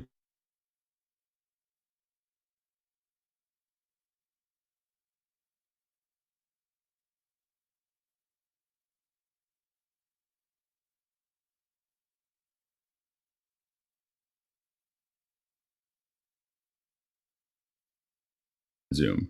So it will slow the whole thing down to have that there. We'd have to rebuild that structure. And I really look at that as a 3.0 or 2.5 kind of thing, of being able to go to something where what the answer there that we think that a lot of us have talked about has been to have something that's more delayed, So there's two shows. We're cutting a show against a live show. We're talking to each other live, but there's a higher quality one that's going somewhere else. And I think that that's something that we can look at. I think that I'm a little hesitant, I admit, to doing too much as far as let's go around Zoom, because we have people there now that we know are pushing really hard to improve the quality of things, and in a way that, I mean, if Zoom had not bought Liminal, we probably would have just started moving to something completely different. The fact that Liminal is inside of Zoom and we don't, it's going to take time for all those things to mature, but I kind of am a little resistant to changing that, because also the whole thing with the whole magic of this, I think right now is that Isadora, well, with Zoom OSC, we know who everybody is and we can talk to all of that. And so it's the knowingness of who's talking and who's live and who's all those other things is a complicated thing. So if we started having a mixed match of stuff, it could create a lot of complexity. And also I think that, again, what I want to see is like, are we going to eventually get audio ISO? Are we eventually going to get, higher quality video? Those are all things that could be done internally, but I do agree with you that there's a point where we want to get to that higher level. And we've been doing tests with StreamView for 4K, distribution, where like even not even 4K, but we were doing some Unity Connect tests where we're sending from, Belfast to Manila to us, and then just sending StreamView links out. It's just really easy because you just get a link and you just open it up and it's there, and just like, how does that, just to see what the video was of it. And so I think that there's a lot of possibilities there. Go ahead, John. Not sure I can fully articulate this. Been talking to Fenwick about this, but the ethos of the show is towards a show now and not a community anymore. And so as a program, we obfuscate the producers in the community within the conversation. And so I'm not sure that's a good or a bad thing. I just witnessed that it's more of a show now than a community conversation. That's just my opinion. Yeah, I mean, I think that I absolutely think that we are preparing for this to be something that is more accessible to a wider number of people. And the the yin and the yang of that is that after hours got stood up so that office hours could go into this thing where you're listening to a dense conversation of information, and it is that we're kind of going through that stuff. So I think that I have to admit that for me, and I will admit that I tend to be very protein based. I'm people need to, for me, I have a hard time if it bounces around. Like if I listen to a lot of other people's live shows, I have a hard time listening to it before I just turn it off. Like I'm just like, there's too much there's too much of not getting somewhere. And so I think that that's the hard part. I feel like the area of us digging through things and walking through those things is really a after hours thing. And the goal here is to have a really good show and I think we have fun. We still sing birthdays. And I think that there is a little back and forth that we do there. But I think that it really is this, how do we give people, there's nowhere else in the world to just go ask. I mean, we don't get to every question, and as we get bigger, we won't be able to get to all the questions every day. But we get to a lot of questions, and we're doling out a lot. I mean, I get comments every day from someone who knows me that just found it. Like because I haven't really promoted it that heavily on LinkedIn. They're like, holy smokes. Like for us, it's different. Like we've been here for a long time and we remember what the good old days. And I will remind you that I did say in the good old days that we're going to look back on these good old days and say, well, I remember when and because I knew exactly what was going to happen. so anyway, so the thing is that that we need to tighten this all up, because what we do is fun for us. But when you think about something going out on TV, radio, broadcasted to lots of networks, we want someone to come in and really feel like no matter when they dip into it, they're getting this information. And I think that, again, that's why after hours became after hours, is so that we can still have that community and still have that back and forth and have it very unstructured. So after hours is more unstructured than office hours ever was. And office hours continues to structure so that and we're going to keep on tightening that up a little bit. To make it, to do that, but not much more than it is now. And then we'll loosen it. Like right now, we're still juggling how to manage time and be able to come back to things. Go ahead, Sky. John, I'll sing you happy birthday anytime you want. But to the observation of the evolution of this experience is traditionally it was millions and millions of dollars of hardware. And it was a very tight-knit, organized people of broadcast that had gone to university, that they were being sponsored by somebody that wanted their product out in front. And somebody's comment about, well, if you were a traditional news agency at NAB, it would have to be, fitting all of these tick boxes. But again, I'm looking back at Matt in the Kitchen. I'm looking at the Tony Mobley, and I'm looking at the NAB experience. And consequently, I'm realizing that we're connecting with people from Manila, and Richard and Mickey in Manila, and Richard in Ireland, and JJ down there in San Rafael, or down there in California. And again, can that be done in traditional broadcast? Absolutely. It's very, very expensive. So consequently, that this laboratory is continuing to push forward. So it's a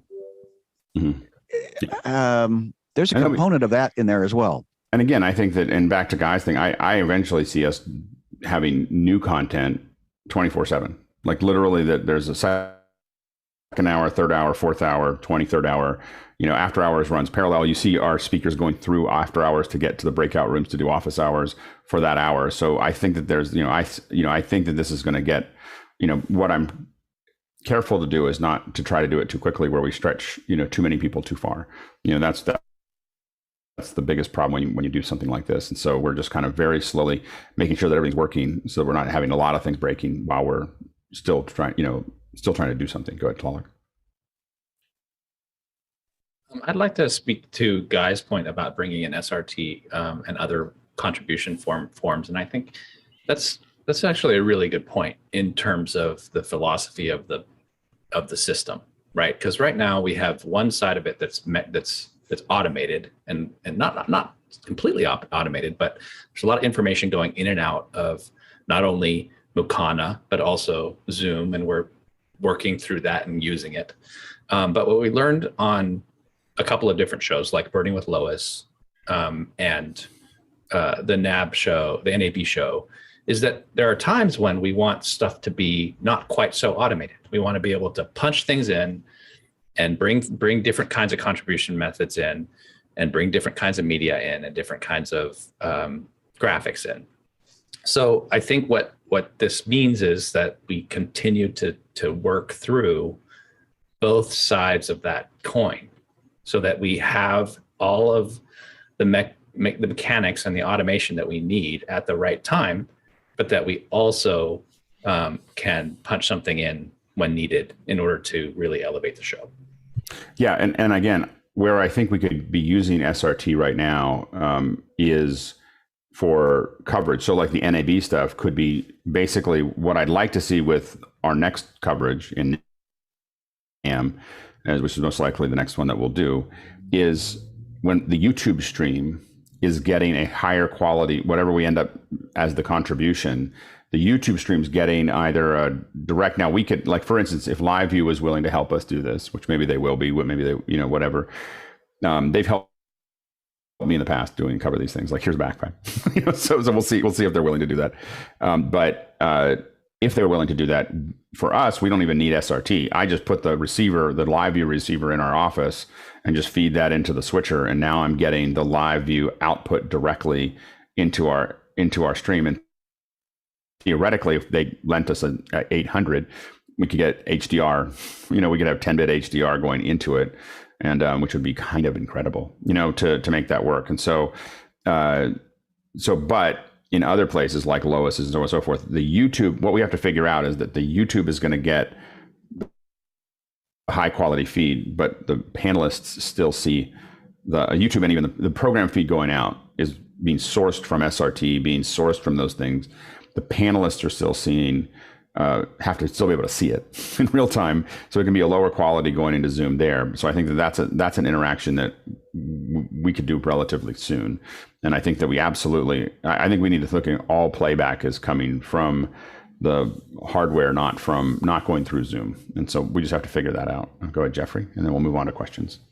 Yeah, I totally agree. First of all, on the SRT, I totally agree on that. This rig would have been 100 times better if I could have actually not gone through Zoom, because I lose all the video, I lose all the audio options that I would get in a Filmic Pro. If I would have been able to Filmic Pro out to even to an RTMP that would come into a machine that went through vMix or a vMix call that would then go to Zoom, that would have been, I think my video would have been 100 times better than it was before. Now, going back to the original topic here, I've done a little bit of behind the scenes, and of course, I'm listening on comms and everything like that. I remember before 2.0 started, I actually got to switch one of the test shows, and then I was on one of the training from last week on how to switch the show for this version, and a lot of things have changed, and for the better, of course. And the control panels are great. The biggest thing that I notice is a lot of times for anybody to be a successful TD, they're going to have more than one computer sitting in front of them, because they're going to need at least 2 Zoom sessions open. And of course, internet's very important, but they need 2 Zoom sessions open. They're going to need a computer that's going to have the control board so they can do any type of switching, if that's what they're doing. If they're doing question manager, they're going to definitely need something with multiple screens on there. So it's something where it's going to be really tough to do if you just have a single laptop and no mouse or keyboard separate from that, and go from there. But it's just amazing everything that can be done if you have just a basic amount of equipment there to do the switch show. And I'm very excited to actually try and switch a future show. So I'm going to be doing training tomorrow to ultimately give that a try. Yeah, that's great. Let's go to the next question. Next question from Dennis Champion Walker in Mansfield, UK. When do we expect to be able to start using a breakout in after hours for the producer view of office hours? It would be great to be able to provide a breakout showing the control room with audio from the production PL. Go ahead, JJ. So there's been some discussion about which channel we would use in Unity comms. And I think one of the things that has been part of the wetware training is a succinct comms language. So I think the comms might be a little boring, since we would only likely send out the TD channel, that production channel, which we try to keep quiet. Everything else, as mentioned, there are part of our infrastructure things that are proprietary to the people who've been so gracious in offering us, like Mix Effect and Zoom ISO. So the other channels we wouldn't have broadcast. And then as far as when, I think anytime Alex says, let's go, I think we'd be able to. But. Yeah. So, I mean,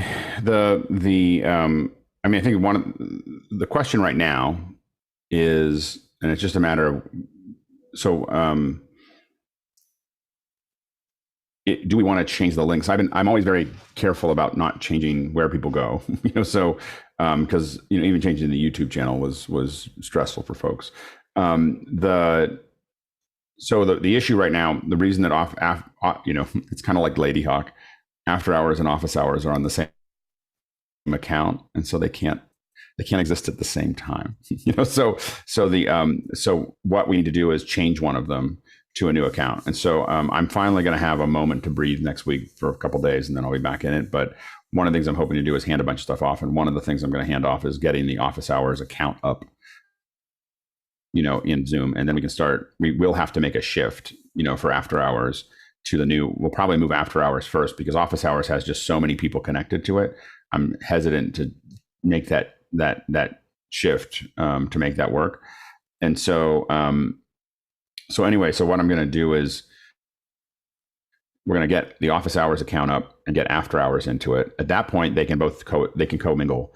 And I think that I would like to, as early as sometime next week, to make the shift over. We might wait until the week after and just test it, to move all the production to after hours. So there's, basically there's and I need everyone here to think about what that looks like. So I'm gonna give you a week to think about it.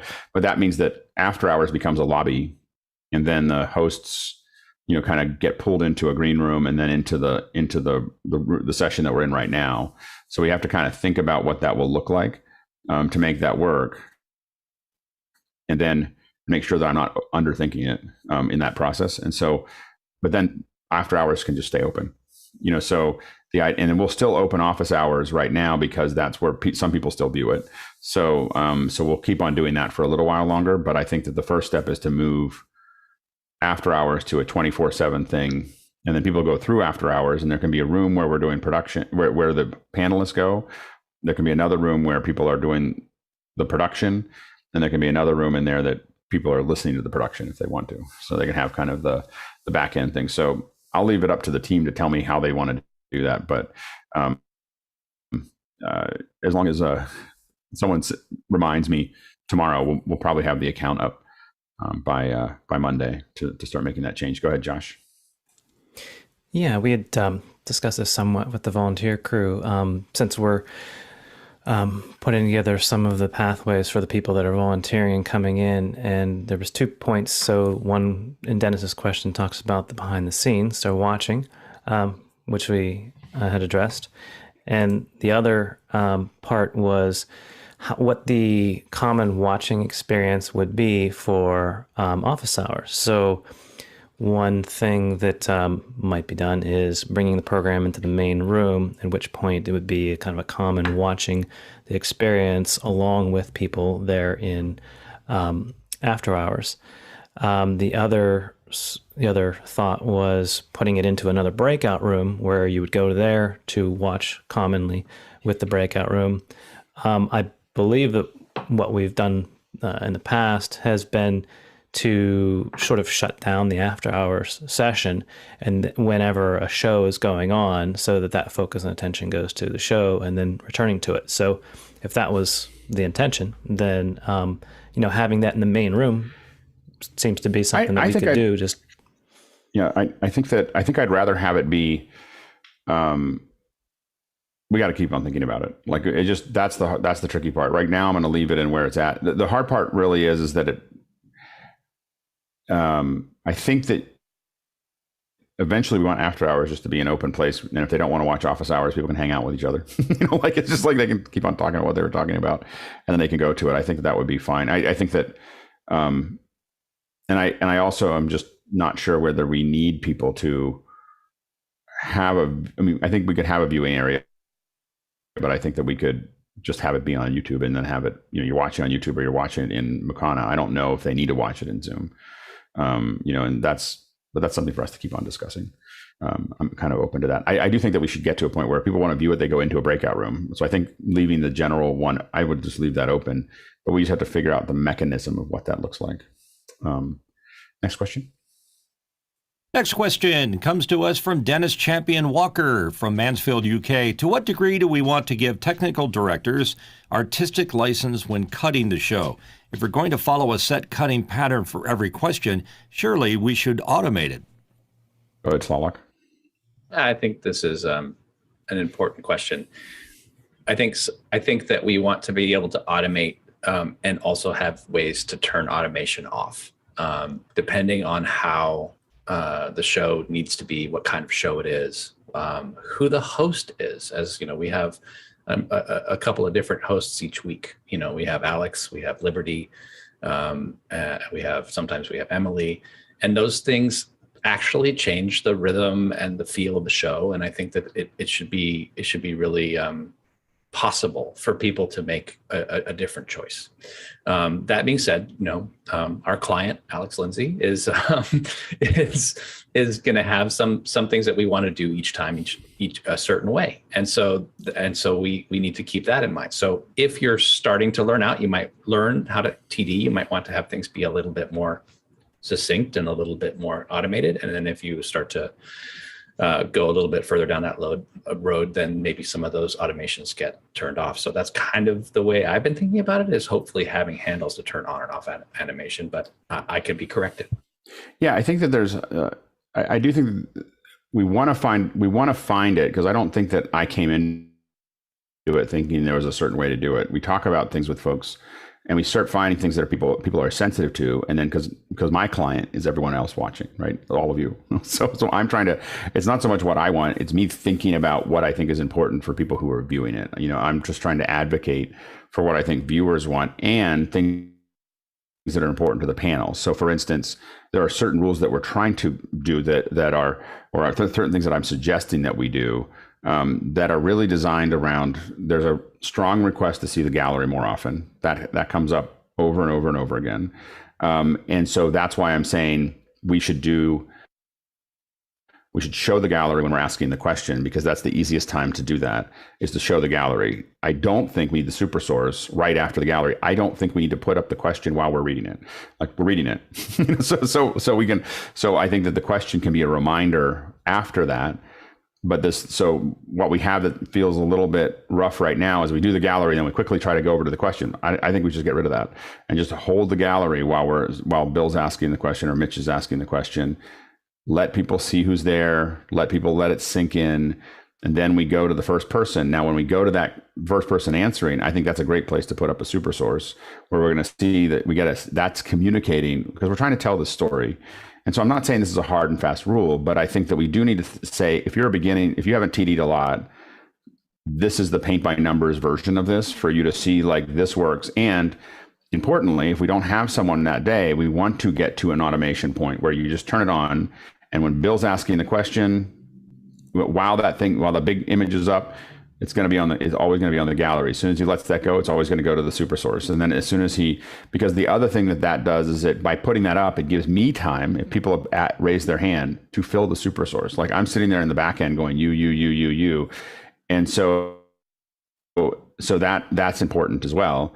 And then the other thing is that I think that in general, when someone's giving their answer, I think that it's a better thing to have just them up, and the reason for that is it lets us as panelists relax. So there's a whole bunch of things so when someone's up full screen, it lets me relax. Like, when someone stays in a super source, I can just tell you as the host, if you stay in the super source, I'm doing a bunch of different things. And like, if I skip people at the end when I jump, it's because I'm doing a bunch of different things, and I just don't, if someone comes in at the end, I don't see it. Because what I do is I memorize, because especially on this little laptop when I'm on the road, I memorize immediately I go, oh, I know this is Laura, then this, then this, and this. And I keep it in my head because I'm in another window, and I just keep on saying next person, next person, next person. But I'm doing that from memory. So if someone doesn't raise their hand, I don't know. So anyway, so if they raise it right at the very end. So the point is that I'm doing all these other things, and it's hard for me to do it when you put me up all the time. So like, a super source is stressful for me to put up in the middle of a question, because when someone else is answering the question, I assume that I'm off camera. I'm kind of like, I can now look down and do the other things that I want to do. And so when it goes into super source, often it's hard on the host, to do all the other things that we're doing. And so the requests that I'm making are not really, I want this thing. It's me looking at the mechanics of when do we show the gallery? Then we have an introduction with the super source. Then we have people answering the question. Now, I think when we start each answer, we could theoretically go to a super source for a minute. The one thing that's most important about the edit is not to do it quickly. So do it for, there should be, if you cut to something, commit to it for 3 seconds. Like, just, don't cut any faster than 3 seconds. So if you make a mistake, just hold it. No one will notice. They only notice when you cut back. But the main thing is that we do need to find an automation. We do need to find a paint by numbers for people beginning, because this is a volunteer crew and we're constantly having new people come in, learn how to do it.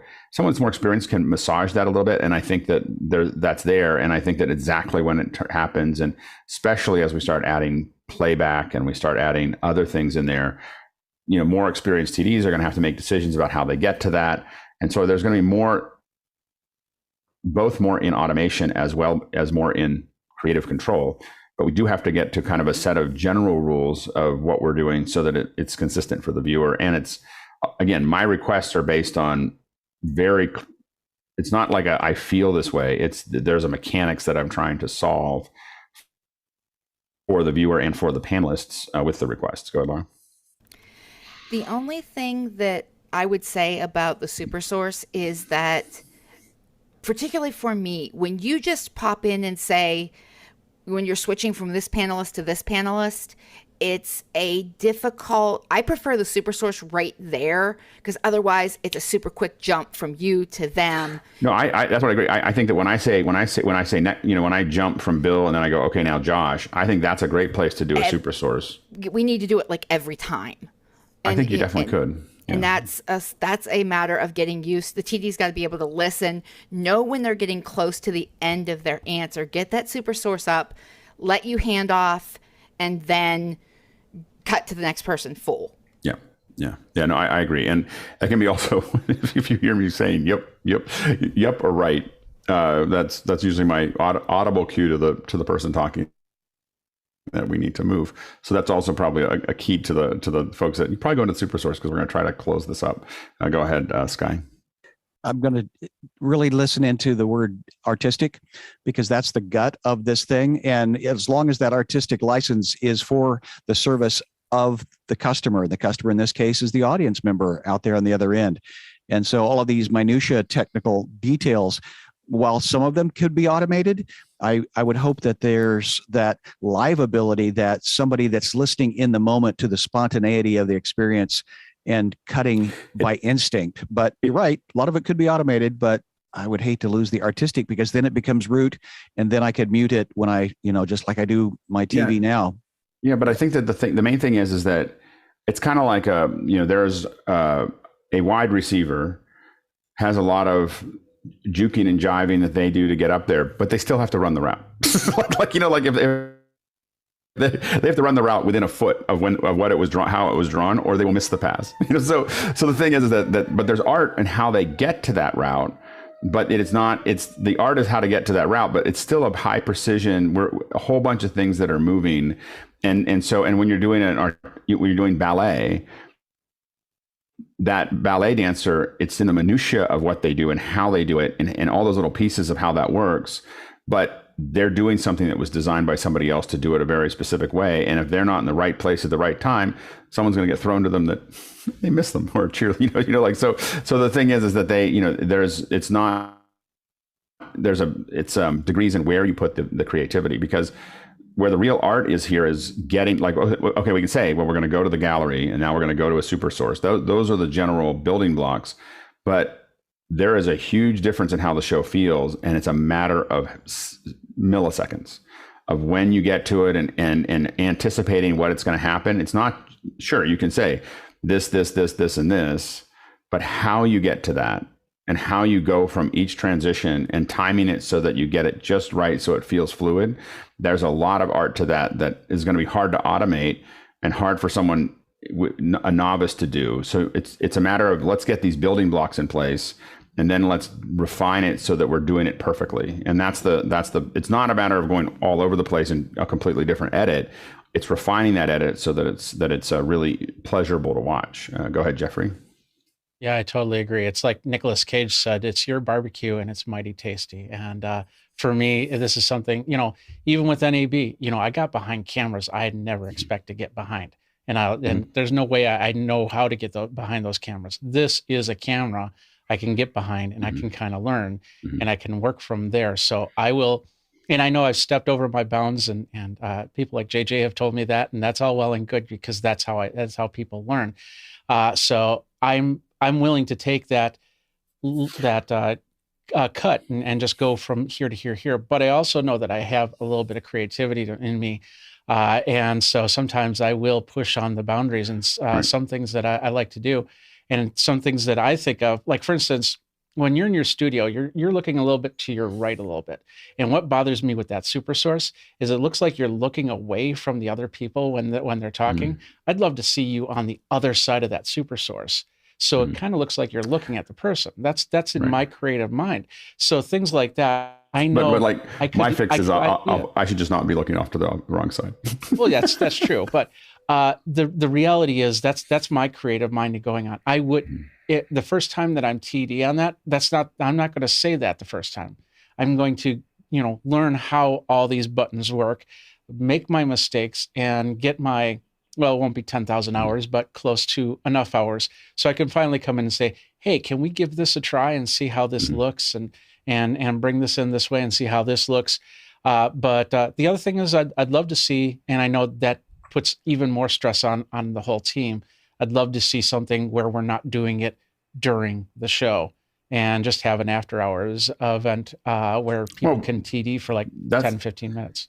That's kind of our weekends and Sundays and stuff like that where we can do that. So I think that that's a good time to do that. We kind of hold the weekends out to do that thing. So so I think that's a good time for even weekends are kind of, you know, if it doesn't feel as loose on a weekend. Yeah. So. Yeah. The main thing is that I think that I also am also hoping that this is a template that people will change. So we have a way that we're doing this. We're figuring these things out. And but like a Birding with Lois or someone else that's, you know, doing a show with the system can decide that they want to do it a completely different way, and that's fine. You know, right now, you know, like they have a different show, and it may be that they, as we go into hour 3, hour 4, hour 5, we have someone who's show running that hour 3 that wants to run a show in a completely different way with our system, and I'm 100% behind that. Like I'm 100% behind the shows. You know, people have a different creative idea on when I watch TV. I don't see the same show for 24 hours. You know, there's a design, there's a plan for these 2 or 3 hours, and then there's something else. So I'm trying to achieve something specific, you know, and again, I feel like I'm thinking about what the host needs, what the panelists need, what the viewers need, you know, for that process, for this specific kind of show. What I'm hoping is as we grow, there's a whole bunch of people that are learning the way we're doing this show, but they're thinking about all the other things that we should be doing or that they want to do, and propose a show. Do one every Wednesday, you know, do it and go down that path and experiment with that, and we'll stream it, you know, and that's where go ahead. Yeah. And that's where communication really will come in, because then I'm also learning how to communicate to people like JJ. And so I can say, hey, can we give this a try? And then an answer, yes or no. And then we give it a try, but we don't want to cross the bounds without making sure that everybody knows, because everybody knows where the routes are run. And yeah, in this show, we wanted to keep it. We're going to move very slowly with small changes and try to meld it into something that's very predictable and very manageable. But the idea is, if you want to do a different show and you want to experiment with it, like with Lois, that team can do whatever they want, as far as I'm concerned, you know, to put that out. And so use the same platform, use the same ideas, and experiment with it. Yeah, go ahead, Chris. First of all, does my Sharpie sound okay? No. What I was going to say is, Alex, you mentioned the show should be enjoyable to watch. I don't think so. I think the show should be invisible to watch.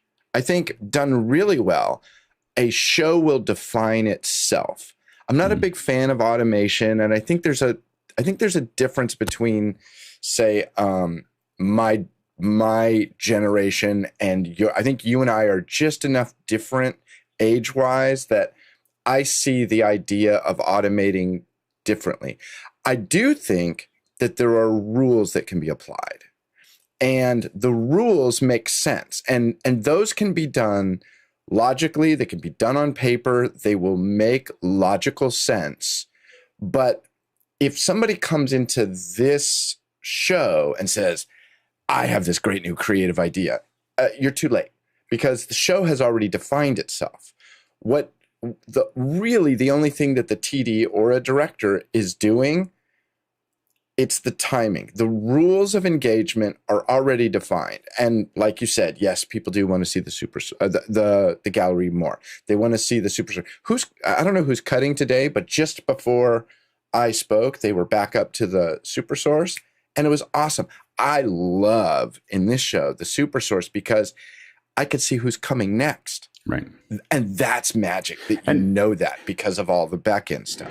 And one of the things is that I'll say is that if you've ever worked in TV, you also know that TV is very, you know, like we are very much like you build a system. You watch a football game and you watch the behind the scenes of a football game, and there are variations of plays, but it's very specific. We're going to do the play. We're going to do this. We're going to do this. We're going to do this. We're going to do this. Now we're going to get back to this. Boom, boom, boom, boom, boom. And so you figure what we're looking for is a formula that makes it work. And then again, there's other shows that can be designed a completely different way. But this one, we are looking for. Now, I don't like full automation, but I am practical in the sense to know that it would be great to have, as we figure this out, it would be great to have a way that you could push a button and say, I don't have anybody for today, but this will run reasonably well based on our rules that we've learned by doing it by hand. It will always be better by someone doing it by hand. Always. well, not always. It could be someone new that is not better than automation. So, but I think that, but for the most part, what we want to do is figure out for all of us, because I'm not thinking about this show as this show. I'm thinking about this show as a template for other shows. And in that case, someone might not be able to attract the number of people that we have here to run the back end of the show. It's an incredible team that we have that works on this every day and puts this together. Not everyone's gonna be able to do their show that way. So we have to figure out a way that if one of us wants to start one and we only have one or two people for the back end, how does the system just run for them? And then the idea is we can flip different parts of this into autopilot or manual, so that we can make it incredible when we have enough manual control over it, and make it watchable and enjoyable when there's not many people on the back end, and we just go and let it run on its own. And it won't, again, it'll feel clunky compared to what a human will do, but it will run. And for many businesses and organizations and everything else that could potentially use this, they're going to need that, or it's not going to work. Go ahead, Bill. To me, one of the most interesting things of this, because I came out of a little bit of broadcast television, so I was used to the program preview mode, which is that I could tell what is coming next and I can tell what's on now always. Office hours has been a little bit of a shifting of that for me, because there's a delay, and what I'm using as program now, didn't have this in the early days, but is the feed that's in I'm just pinning, what is it called, the OH program 2.0 screen, but that's a little laggy behind there. And to me, one of the things is, as we do more and more of these super sources, I'm constantly checking to say, can I move? Can I look at a question? Can I prepare? That's exactly do I need to hold? And it's changed every bit of my thinking around as we rely more and more on super sources. I have to constantly be making these decisions. Is it okay to do anything other than sit here and look straight ahead? Well, and that's the thing, because what we do want, what we would prefer is for when we do this, that the panelists are looking forward at the key times. So when the idea is that when you hear the question answered, we are in the gallery in the panel. Again, we're trying to coordinate all these people doing the same thing at the same time. And so when we hear the question running, we should all be looking up, for that. And at certain points we know, like if I've said I want to answer that question, when we jump in the transition between Tlaloc to Chris, we should all, anybody who said they were going to answer the question should probably look up when that happens, so they're not looking off or whatever. But everybody else knows that they're not going to be cut to, and that is a really that's why the formula is important, because it's a coordination of all these different people that have different needs to do what they're doing, and that's why the TD has to be fairly structured, I think, in this specific kind of show. Go ahead, Josh. And what I've been on in broadcast more, you do get that in, okay, hold your position, Bill, we're coming to you in 3, 2. But no one's ever done a show with this many 15 people all the time, exactly. 10 to 15 people. Like, it's just, we're doing a show that we're doing a show that's being produced all over the world with more people than I've ever seen in any TV show. And we do it relatively smoothly, so, and it's, so it's kind of an amazing feat. Go ahead, Josh. Yeah, and right along that topic. So there is a bit of technical. I'll try to keep this more of not of a Sunday discussion, but so the gallery view and having that large panel size, as was mentioned, does present a little more of a challenge because you're coordinating more people at the same time. And our gallery structure is pretty rigid, so you can only use square numbers, either 2x2, 3x3, or 4x4, which greatly changes the number of people you can include in that gallery currently. Perhaps there are some other things you could do for fillers that you don't eliminate people just because of the geometry that we're fighting with. And I think there's a bit of a balance between spontaneity and allowing people to be prepared for when they're on screen, when you're talking about gallery or super source. You do have to sort of preview and see if someone's, for whatever reason, isn't ready for a super source or a gallery. The TD, has to be on top of that. If you can do the split, you have to kind of guess when someone's coming to the end of their question, and sometimes you can guess that, sometimes you can't. But in a technical standpoint, we did talk about, I think there is a mode where we would have no host with super source. And I think there's a technical things we'd have to work out to enable that. But what that would enable the host to do is to rest during that time period, and you would show the people that are coming up. And so you're showing what It might be hard. About the information. It could be hard for the viewer to not see the host in that process, because you will hear me saying, "Okay, go to Josh." If that could be, it could be hard, but it could be possible. Yeah, what I was thinking about for that is that, so imagine a super source that didn't have the host in it, and typically it's the go ahead, which is middle information. Mm-hmm. But if the host with his prerogative or her prerogative wants to continue on, you have the active speaker. So you can always click back to it, and if they're speaking, you can always click back and see them in. The one thing I've done in the past is use the super source that doesn't have the reader, because after you've seen, okay, it's Bill reading, I get that. Okay, I see the reader. After that point, then there's really no more information. You can then put up maybe the host super source after that, and then hear the and that gets back to important of that. But that's why I would rather go to the gallery for that, is because then you're still seeing the reader. One of the general rules of this is to minimize the amount of time where we don't see lips moving. So if we hear audio, we want that person to be on screen. We can be a little artistic about it for a couple of seconds, but we want to generally have that person somewhere on the screen reading it. And that's where I think having a readerless super source and just hearing Bill ask it is I think it's, for the viewer, it may be a disconcerting, I think would be the word. But anyway, yeah. It's interesting. Yeah, go ahead, Mitchell. I mean, we're going to keep moving because we're so far behind. We'll run over we started late, so we'll run a little over, but we may have to do this more often. Go ahead, Mitchell. I agree with Chris. I like the idea that the automation should be transparent, because sometimes the automation does get a little bit too front and center, particularly the lower thirds. I've complained about it before. I'm sorry. But when there's a dialogue going back and forth, it seems to happen a lot between Alex and Chris. The lower third is recycling, and it doesn't even have a chance to complete the automation to display the name before Chris is in, and it's doing the same thing over and over, and it just starts calling attention to itself, and it's no longer transparent. I think a live TD would know enough not to be switching back and forth to show the lower third, because at this point, everybody's sort of caught on to what's going on. But I think that the thing that we want to have the live TD be able to control it, but we have to have a version of this that runs almost completely automatically. And so we have to figure, that's why the rules are important, is because there has to be a version of this, because we cannot reproduce what we're doing for office hours for every show that we want to do, or not anytime soon, where people want to do them. There has to be a way that some of these shows are largely running on autopilot. My fix for that is that there should be a mode that on the back end that says roll the lower third out, or just display lower third. Like, I think that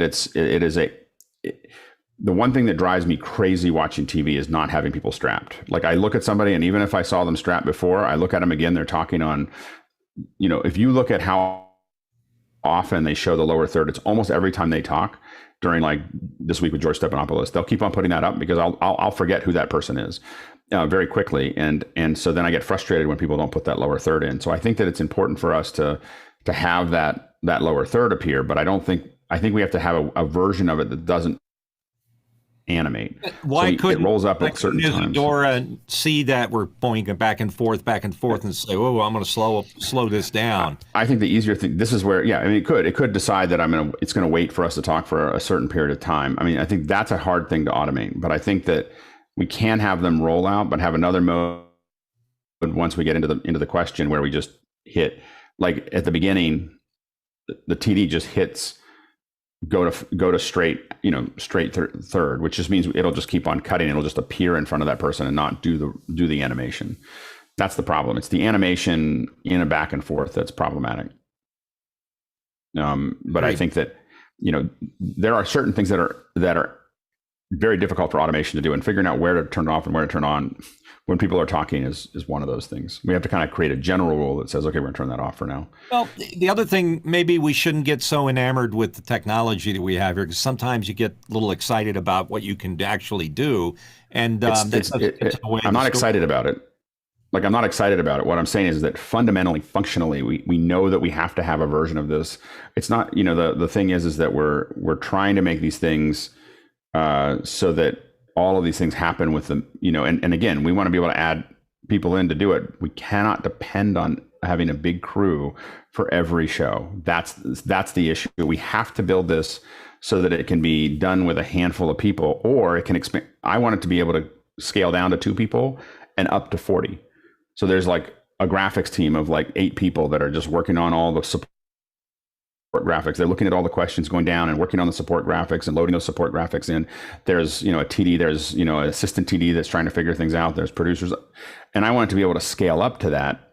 And if we just turn all those switches on, you can have this huge team working on it, but then scale down to 2 if it's a slow day or a new show that doesn't have that. And because otherwise it's not sustainable. Next question. Next question comes to us from John Snyder in Reno, Nevada. What is the biggest outstanding need for the OH2 team? Go ahead, JJ. More Germans. But that said, I love the fact that the folks we have just going to share real quick. This is the back end crew. Like, this is what, for those of you who want to see the control panel room, that control room, we have it open most of the day. And we have a lot of folks from Germany, Jonas Eise, Andre, Gudrun, Kirsten, so more Germans. But that said, I also would like to call out all the folks who have put so much work into making this, like training hard. They train really, really hard every day to make sure this show is the show that it should be. So the folks that aren't mentioned in the credits, Michael Smith, Gordon, Dennis, Juan Carlos Robles, Tlaloc, every day, like all the back end he's created. George, who's been gone for in and out. Alan, Gudrun, RJ, Josh Minden, we haven't seen Minden for a while. Lavery, Dautel, Chad Nader, Laura, Kirsten, TJ, Ari, Tuomo, Adam, Joseph, Mickey. So thank you. But more Germans, and if someone could talk to the black folks at Blackmagic, I'd like Decklink audio to work too. That'd be really great, because I think that would actually create a more succinct version of our audio. The end. Go ahead, John. Hats off to the back end team. So based on my other comment earlier, Sky and I have been talking through this, and I think that, what do you think of the option, Alex, where we have like a 5-minute or a 10-minute at the bottom or at the end of the show, where it's a free-for-all conversation like McLaughlin Group, where we're all yelling at each other and disagreeing and causing a little conflict? Maybe. The issue is that I just know and maybe I'm unique, but that's where I would turn it off. like I would just be like, okay. I mean, to me, that's what after hours is. Like, we get out of after hours and we have the opportunity to freeform. It's just that it's the broadcast itself. I'd like it to keep it relatively clean and come to the end of it, and then we go into after hours, and a lot of times that's when we're discussing those things. I'd prefer to keep it to us. Tlaloc? So bidirectional communication between the switcher and the system is something that I've been working towards for a long time now. We are almost ready to test it this weekend, and that is number one on my list, because it will open up a lot of things, because then we can know the state, we can know truth, right? And so that once we can see that working. And one of the reasons some people may say, oh, that's been a possibility for a long time with Universe and with other ways, but we're being very conservative with the amount of connections that are talking to the switcher for sake of stability. Yeah, absolutely. And the thing that I know that you guys worked on a little bit that I'd love to see is figuring out ways that we integrate the map, so that you're seeing like this person's coming in from, because I kept on meaning to, maybe we build a graphic at first. There's a post that goes up at the end of these shows that says we traveled 55,000 miles today, in the answers. And so we already know where we're using where everybody is. And I think that would be fun to kind of add on to that process. We've been testing it. There's a question coming up we're not probably going to have time for, but we've been testing it in the back end consistently, and we just need to think about it graphically, which is sometimes the hardest thing. Yeah. But we are following the questions around the world, and it's quite fun. And maybe we can share it real quick. And again, like when we go back to like building a model, I want to be able to keep on creatively adding things to the show to make it even better, to do what we would refer to as surprise and delight. How do we surprise and delight our viewers with something new and something cool? But to do that, we have to stabilize what we have. And the mistake that people make creating content is they will not stabilize the format. They're like, we want to be creative and we want to keep doing doing this thing. And the way that you first do it is you get something and you hone it down to that this part works. Now you can start adding, okay, now we want to add this, and this on top of it.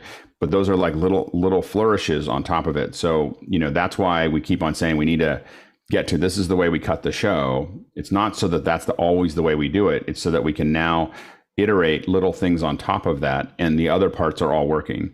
And that's what we have to kind of keep on focusing on. Next question. And the next question from Chris Taylor in Carlsbad, California. How has Office Hours 2.0 changed the panelists' need for their own atem switcher? Currently, it seems less spontaneous than before when, for example, Carl would whip out a quick, incredible graphic, or a panelist might switch to a different camera view. Go ahead, Jeffrey. I'm trying more and more to be in the moment with the camera. And granted, I do a little bit of back end stuff, so I have to put attention to that. But it keeps me from, per se, falling asleep on the camera, or moving to Facebook or something like that. So I like to do that, and I also like to show off my messy desktop every now and then to show you how things work and how things play, because I demonstrate things as well, and I think that's very important. As for the graphics, we have a graphics person now. Dennis does a great job in doing that, so I'll hand my graphics over to him, and he'll tell him when to bring it in. It works well, really well. Go ahead, Bill. Pretty quick. For me, just because I'm usually the reader, I find it's really hard for me to do anything. If I see a question coming down, and I don't usually get to read them too far in advance because I've got so many other things going on during the show, but then I will put something up on my iPad with the idea that maybe I'll have a moment where it really makes sense to pop it up for someone and not. I've tried to send them to Dennis, and sometimes just in the middle of the activity of the show, I can't figure out how to get the communication back and forth with him to know that he's going to do that instead of me. But I try to do it as little as possible because I understand that I'm going around the back end, and I don't like to do that unless I think it's really compelling content. And yeah, the goal is to have team members able to kind of put some of that stuff together, and we want to keep on doing everything we can to allow the panelists to just be present in the conversation. So when they're working, I know that when I'm working on trying to find something to show everybody, I'm distracted from the conversation, and the conversation becomes more disjointed. And so the goal, as we keep on going forward, is for graphics people to do the great things that Carl's doing, learn from Carl when he does it, but for us to do that, and so that we can just keep talking, and those things just keep on coming up, and that's going to allow us to have a smoother conversation. And it doesn't mean we can't cut to something every once in a while, but I think that we want to keep on trying to make it fluid. Next question. Dennis Champion Walker from Mansfield, UK asks, when will we be able to start using the 3D Office Hours logo? I think we're going to have to rethink it. I have some ideas on what to do there. Or actually, I don't. The way what I wanted, and poor Chris Fritchie was working on it and just couldn't quite get it to fit all the little things that I was trying to do, just because I was asking for something really maybe not usable. And then Marcelo actually created a little open that we may experiment with soon that just looked really nice. So I think that and he did something different with the logo that I actually think is kind of fun. So I think we're not too far away to just give that as a shot, as an experiment with where we're going, rather than trying to keep on working through the thing that I was working on. So we'll see how that goes in the near future. Next question. Andy Carluccio from Washington, D.C. Any update on the live globe graphics? Slalak. Yeah, we're working on it. I started out putting something together with Andy's help, and then Chad Lafarge, who's awesome, ran with it and has made a bunch of iterations. And so now we have we have the accumulated mileage that we've had in the show, which I think is really fun. And it moves to each of the locations and then zooms out so that we can see kind of where we are in the world, and then starts to move over to that position again. And we're using sort of a control of Google Earth. And so it has some ways to go, but it's come a long way. That's the way I would put it. Next question. And another one from Andy Carluccio in Washington. Any update on exposing control of the auto switching parameters to the TD? Go ahead, Slalak. So I hope I understand the question correctly. I think what he means is that we can see what's happening in ME2 as the active speaker is moving, so they can see where that is in the second ME. But it also may mean the control thing the feedback thing I was talking about, knowing where we actually are in the switcher, so that we can do a bunch of other things like turning on lower thirds in the super source and things like that. When we originally tried to do lower thirds in the super source, we didn't know when the super source was live, and so it came on at the wrong time, which we really never wanted to have happen again. So we sort of just turned that off until we could get this feedback. Next question. Chris Widener from Lafayette, Indiana.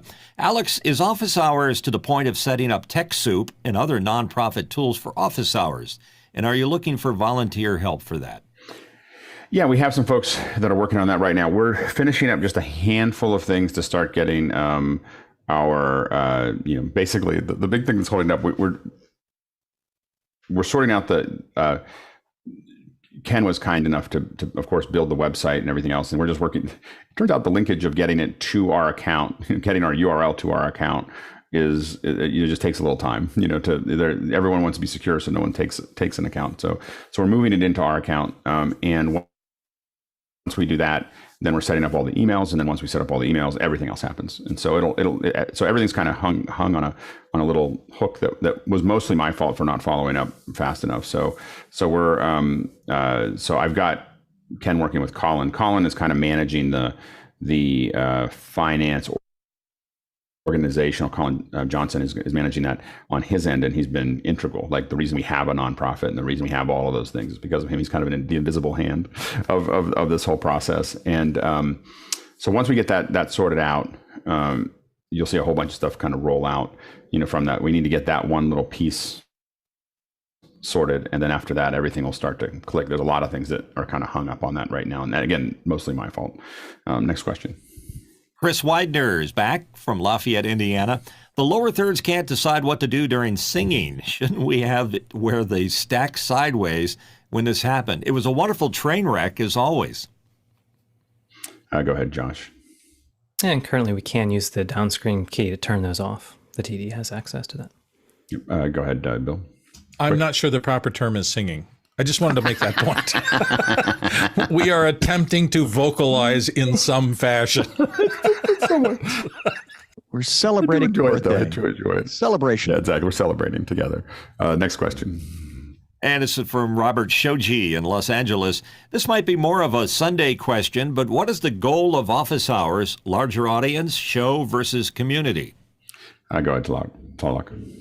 So I'm not entirely sure, but I will tell you that when you start working on some of these projects that come through, it's all about community. It's all about the people you're working with and pushing towards a common goal. So join us. Yeah, and I think that from a okay, everyone's excited about this. We're running out of time, so we have to be as we go through this, we'll be pretty succinct. Go ahead, Tony, quick though for everybody, because we're trying to get to the end of the questions here. Go ahead, Tony. I just want to say that Dr. Clark put in something that I think is important when we're looking at all of this, and that is that this is kind of the invisible radio station, new college radio station, where we're figuring out different things and moving forward, but it also is an opportunity to have relationships. And we pay tuition by buying all these great tools. Good, Josh. Yeah, and I think office hours is still remaining true to the commitment of community. However, whenever you scale up, there are some things that you have to lock down as far as procedural things, and so less informal things like volunteering becomes more set in step. Go ahead, Sky. Yeah, I'm going to take the improv theater concept and say yes, because Alex, you had an aspirational concept that you brought to this, and then each of us, I've decided for myself anyway, what is my ROI in this experience? So, Robert, see you Sunday. We'll talk. Yeah, I mean, I think that I'll try to be succinct since we're running out of time, but what I will say is that office hours itself. This is how I view it. I'm not saying this is what it is, but this is how I view it. is that office hours is a service that our community provides to the rest of the world, to our community and to the rest of the world. We're going to answer all these questions. We're figuring these things out. We're having these discussions. It's an introduction to the community that largely expresses itself in Discord, in projects, in after hours. So that there's this huge other thing. But office hours is that little piece of the iceberg sitting above the water that people can see. And then there's all these other things that we do, but it is a very important piece. If that piece goes under the water, it's, so the thing is we want to have this get bigger and bigger and bigger as far as office hours. As we feel like we're clean enough to do this, we're going to keep on expanding the number of people. I'm literally talking to people about putting it on satellite so that we're available to about 6.8 billion people if they have a satellite dish, and that we're going to put it on more networks. We're going to put it on more things. We're going to be looking at everywhere we can put it out there. And I've been very conservative when we do that. But that is to provide this service. I have gotten contacted by people in other parts of the world that are in difficult situations, trying to get video out to make sure that more bad things don't happen. And they've thanked us for our second hours, for that has helped them figure these things out. And so we're providing a very important service to helping people figure out how to communicate to the rest of the world.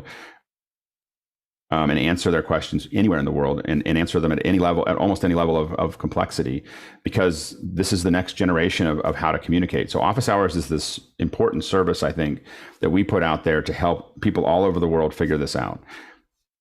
Some of them will want to become more involved. And so they join after hours. Then some of them want to get more involved and join Discord, and some of them want to get more involved and start joining the teams. But it's this huge network of people that are out there working together to bring about something that I think is, can move a lot of things. Next question. Next question from Dave Kaufman, Vancouver, BC. I feel like the range of questions and the community of producers is too small. Are the barriers to entry too high, or should we promote how to be a producer? Go ahead, JJ. If you have a computer or a device that can log into mkII, log into mkII. You're a producer. Yeah. That's it. Go ahead, Tony. Ditto. Yeah.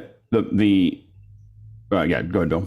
Well, I just wonder if he's thinking of producer in terms of like what Josh and other people are doing in terms of actually helping organize the teams below it. We use producer here as our viewing audience because they drive the show through their questions. I just wanted to make sure that we weren't answering the wrong question here. Yeah, we call our producers the viewers that are sitting there in mkII asking those questions. And we have been purposefully very conservative about how we put this up. We are about to start expanding a lot. So we need to tighten as many bolts as we can before May. We're probably going to cover WWDC again, and we're going to be covering NAMM and covering Cinegear, and those things are going to get pushed a little harder than they have in the past. And then throughout the summer, there's going to be a lot of we're going to start pushing this out to Facebook and to Twitter and to LinkedIn and to all these other things. We've been very careful of trying to get everything to a point where we're happy with it before we start pushing it out to a lot of different outputs. But we're pretty close now. So that's one of the reasons we're going to probably have more of these conversations to really tighten up all the little bits and pieces so that we're really ready for what is about to happen. Next question. Jonas Dottel from Stuttgart. What remote control hardware would the Office Hours 2.0 love to have to control Office Hours 2.0? Go, JJ. Mini-Me's or Oompa Loompas? And Josh. I think it would be nice to have a bit of tally, either indicate for the person, it might help solve the issue with knowing when you're on screen, or maybe something in the background that could be remotely controlled to have the gallery view look interesting. Tlaloc? A lot of the TDs have been asking for some sort of tactile way to cut the show without using a mouse. That's like the number one thing that we really, really, really need with Universe. And is that something we can connect to a Stream Deck or X keys? I think Jonas might be working on it. Okay. That might be why he asked the question. Okay, great. Next question. Chris Clark from Tempe, Arizona. Reminder of the idea of a larger framework, the Office Hours community as an invisible college. Office Hours 2 as a kind of interactive college radio station. Make sense? Yeah, JJ. So what was mentioned a while ago was the idea of badges and having a certain number of flight hours. And I think that again, the folks who worked in the back end, they've spent 3 months training before they actually got their hands on what we were doing. So early on, we had a lot more time to do it. And so I would emphasize that getting here is worth it because there's so much we get to learn, and you get to push your own skill set forward more so than for me, as a guy who's worked in engineering for a long time, hasn't been able to do ever anywhere. It really is, whether it's the projects that we're working on, our office hours, or everything else, we're building something new. And this is, there's a real opportunity to just jump in and learn. And then again, eventually maybe make your own shows. Go ahead, Mitchell.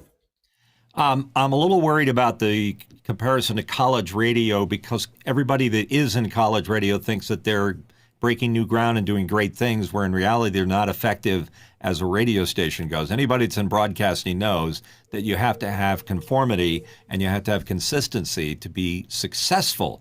A college radio station is probably agreed by the participants that they're new and different and better, but they aren't necessarily. It's funny, the one commercial college radio station, because it came in before all the rules and everything else, is Brown University. And the funny thing is that what's different about Brown from every other college station that I worked with a lot of college stations in my job for a while, is that they're very organized. Everything's very structured. WBRU is a different beast than every other college station you'll see, because they have a budget and they have people that are expecting things from it. Next question. And the final question comes to us from Douglas Carmichael. I've been studying iOS development with Code with Chris. There's a link for that. What is iOS application could be the most useful for moving OH 2.0 forward and to the team as a whole? I mean, I think the thing that we're working on right now, that I won't call anybody out, but some that's actually we're thinking about it, is the listener. A listener app that is just going to hear this, so you can open it up on iOS and listen to it. But we'll think about some more ones that we can possibly put in. I don't have anything off the top of my head because I've been so focused on that one. So, but I think that the listener that can hear our IceCast and just play it out, like I don't want to do anything else. I just want to literally just be a radio. But the big thing is that we have that in mkII right now, but it is not stable going through the browser. So that's the thing that we're trying to solve. And I think that and I would encourage you, even though we have some with some experience working on it, is to think about your own listener, because that IceCast is just a link. So, you could totally use that as a way to, let's experiment with building a listener. And I encourage you to try to build one and see what it looks like and see if it works. And we can give you feedback on it. And there could be 2 listeners that are published to the thing. I don't have a strong opinion about that. So definitely, if you want to use something as a model of some mission to work on, which is the best way to learn how to code, something that's just going to be able to stop and start the feed. Just look at the live feed and stop and start it and play in the background. That's the only thing that app needs to do. It's good conversation. We should probably have these more often. A lot of questions, a lot of comments. I had to turn off the questions a while ago, so I'm assuming that we would have had more. So we'll probably increase the velocity of these meetings so that we can keep on talking through it. It's good. It's very good. It's amazing work by the panelists, by the producers, by the team that's working on in the background. I mean, we're really creating something that, has never been done before. So it's really fun to work with all of you on it. So thank you very much for your contribution. Thanks again to the producers for all the questions. Thanks to the panelists. We can't do this without you. And now we are going to jump into After Hours.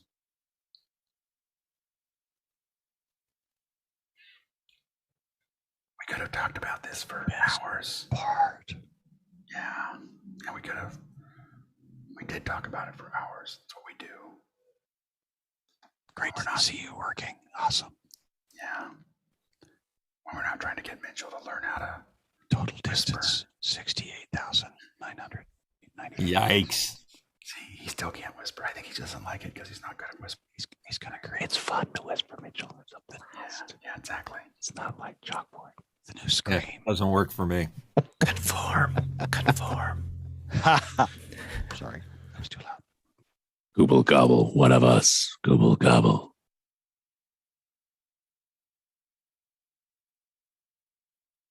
And stream.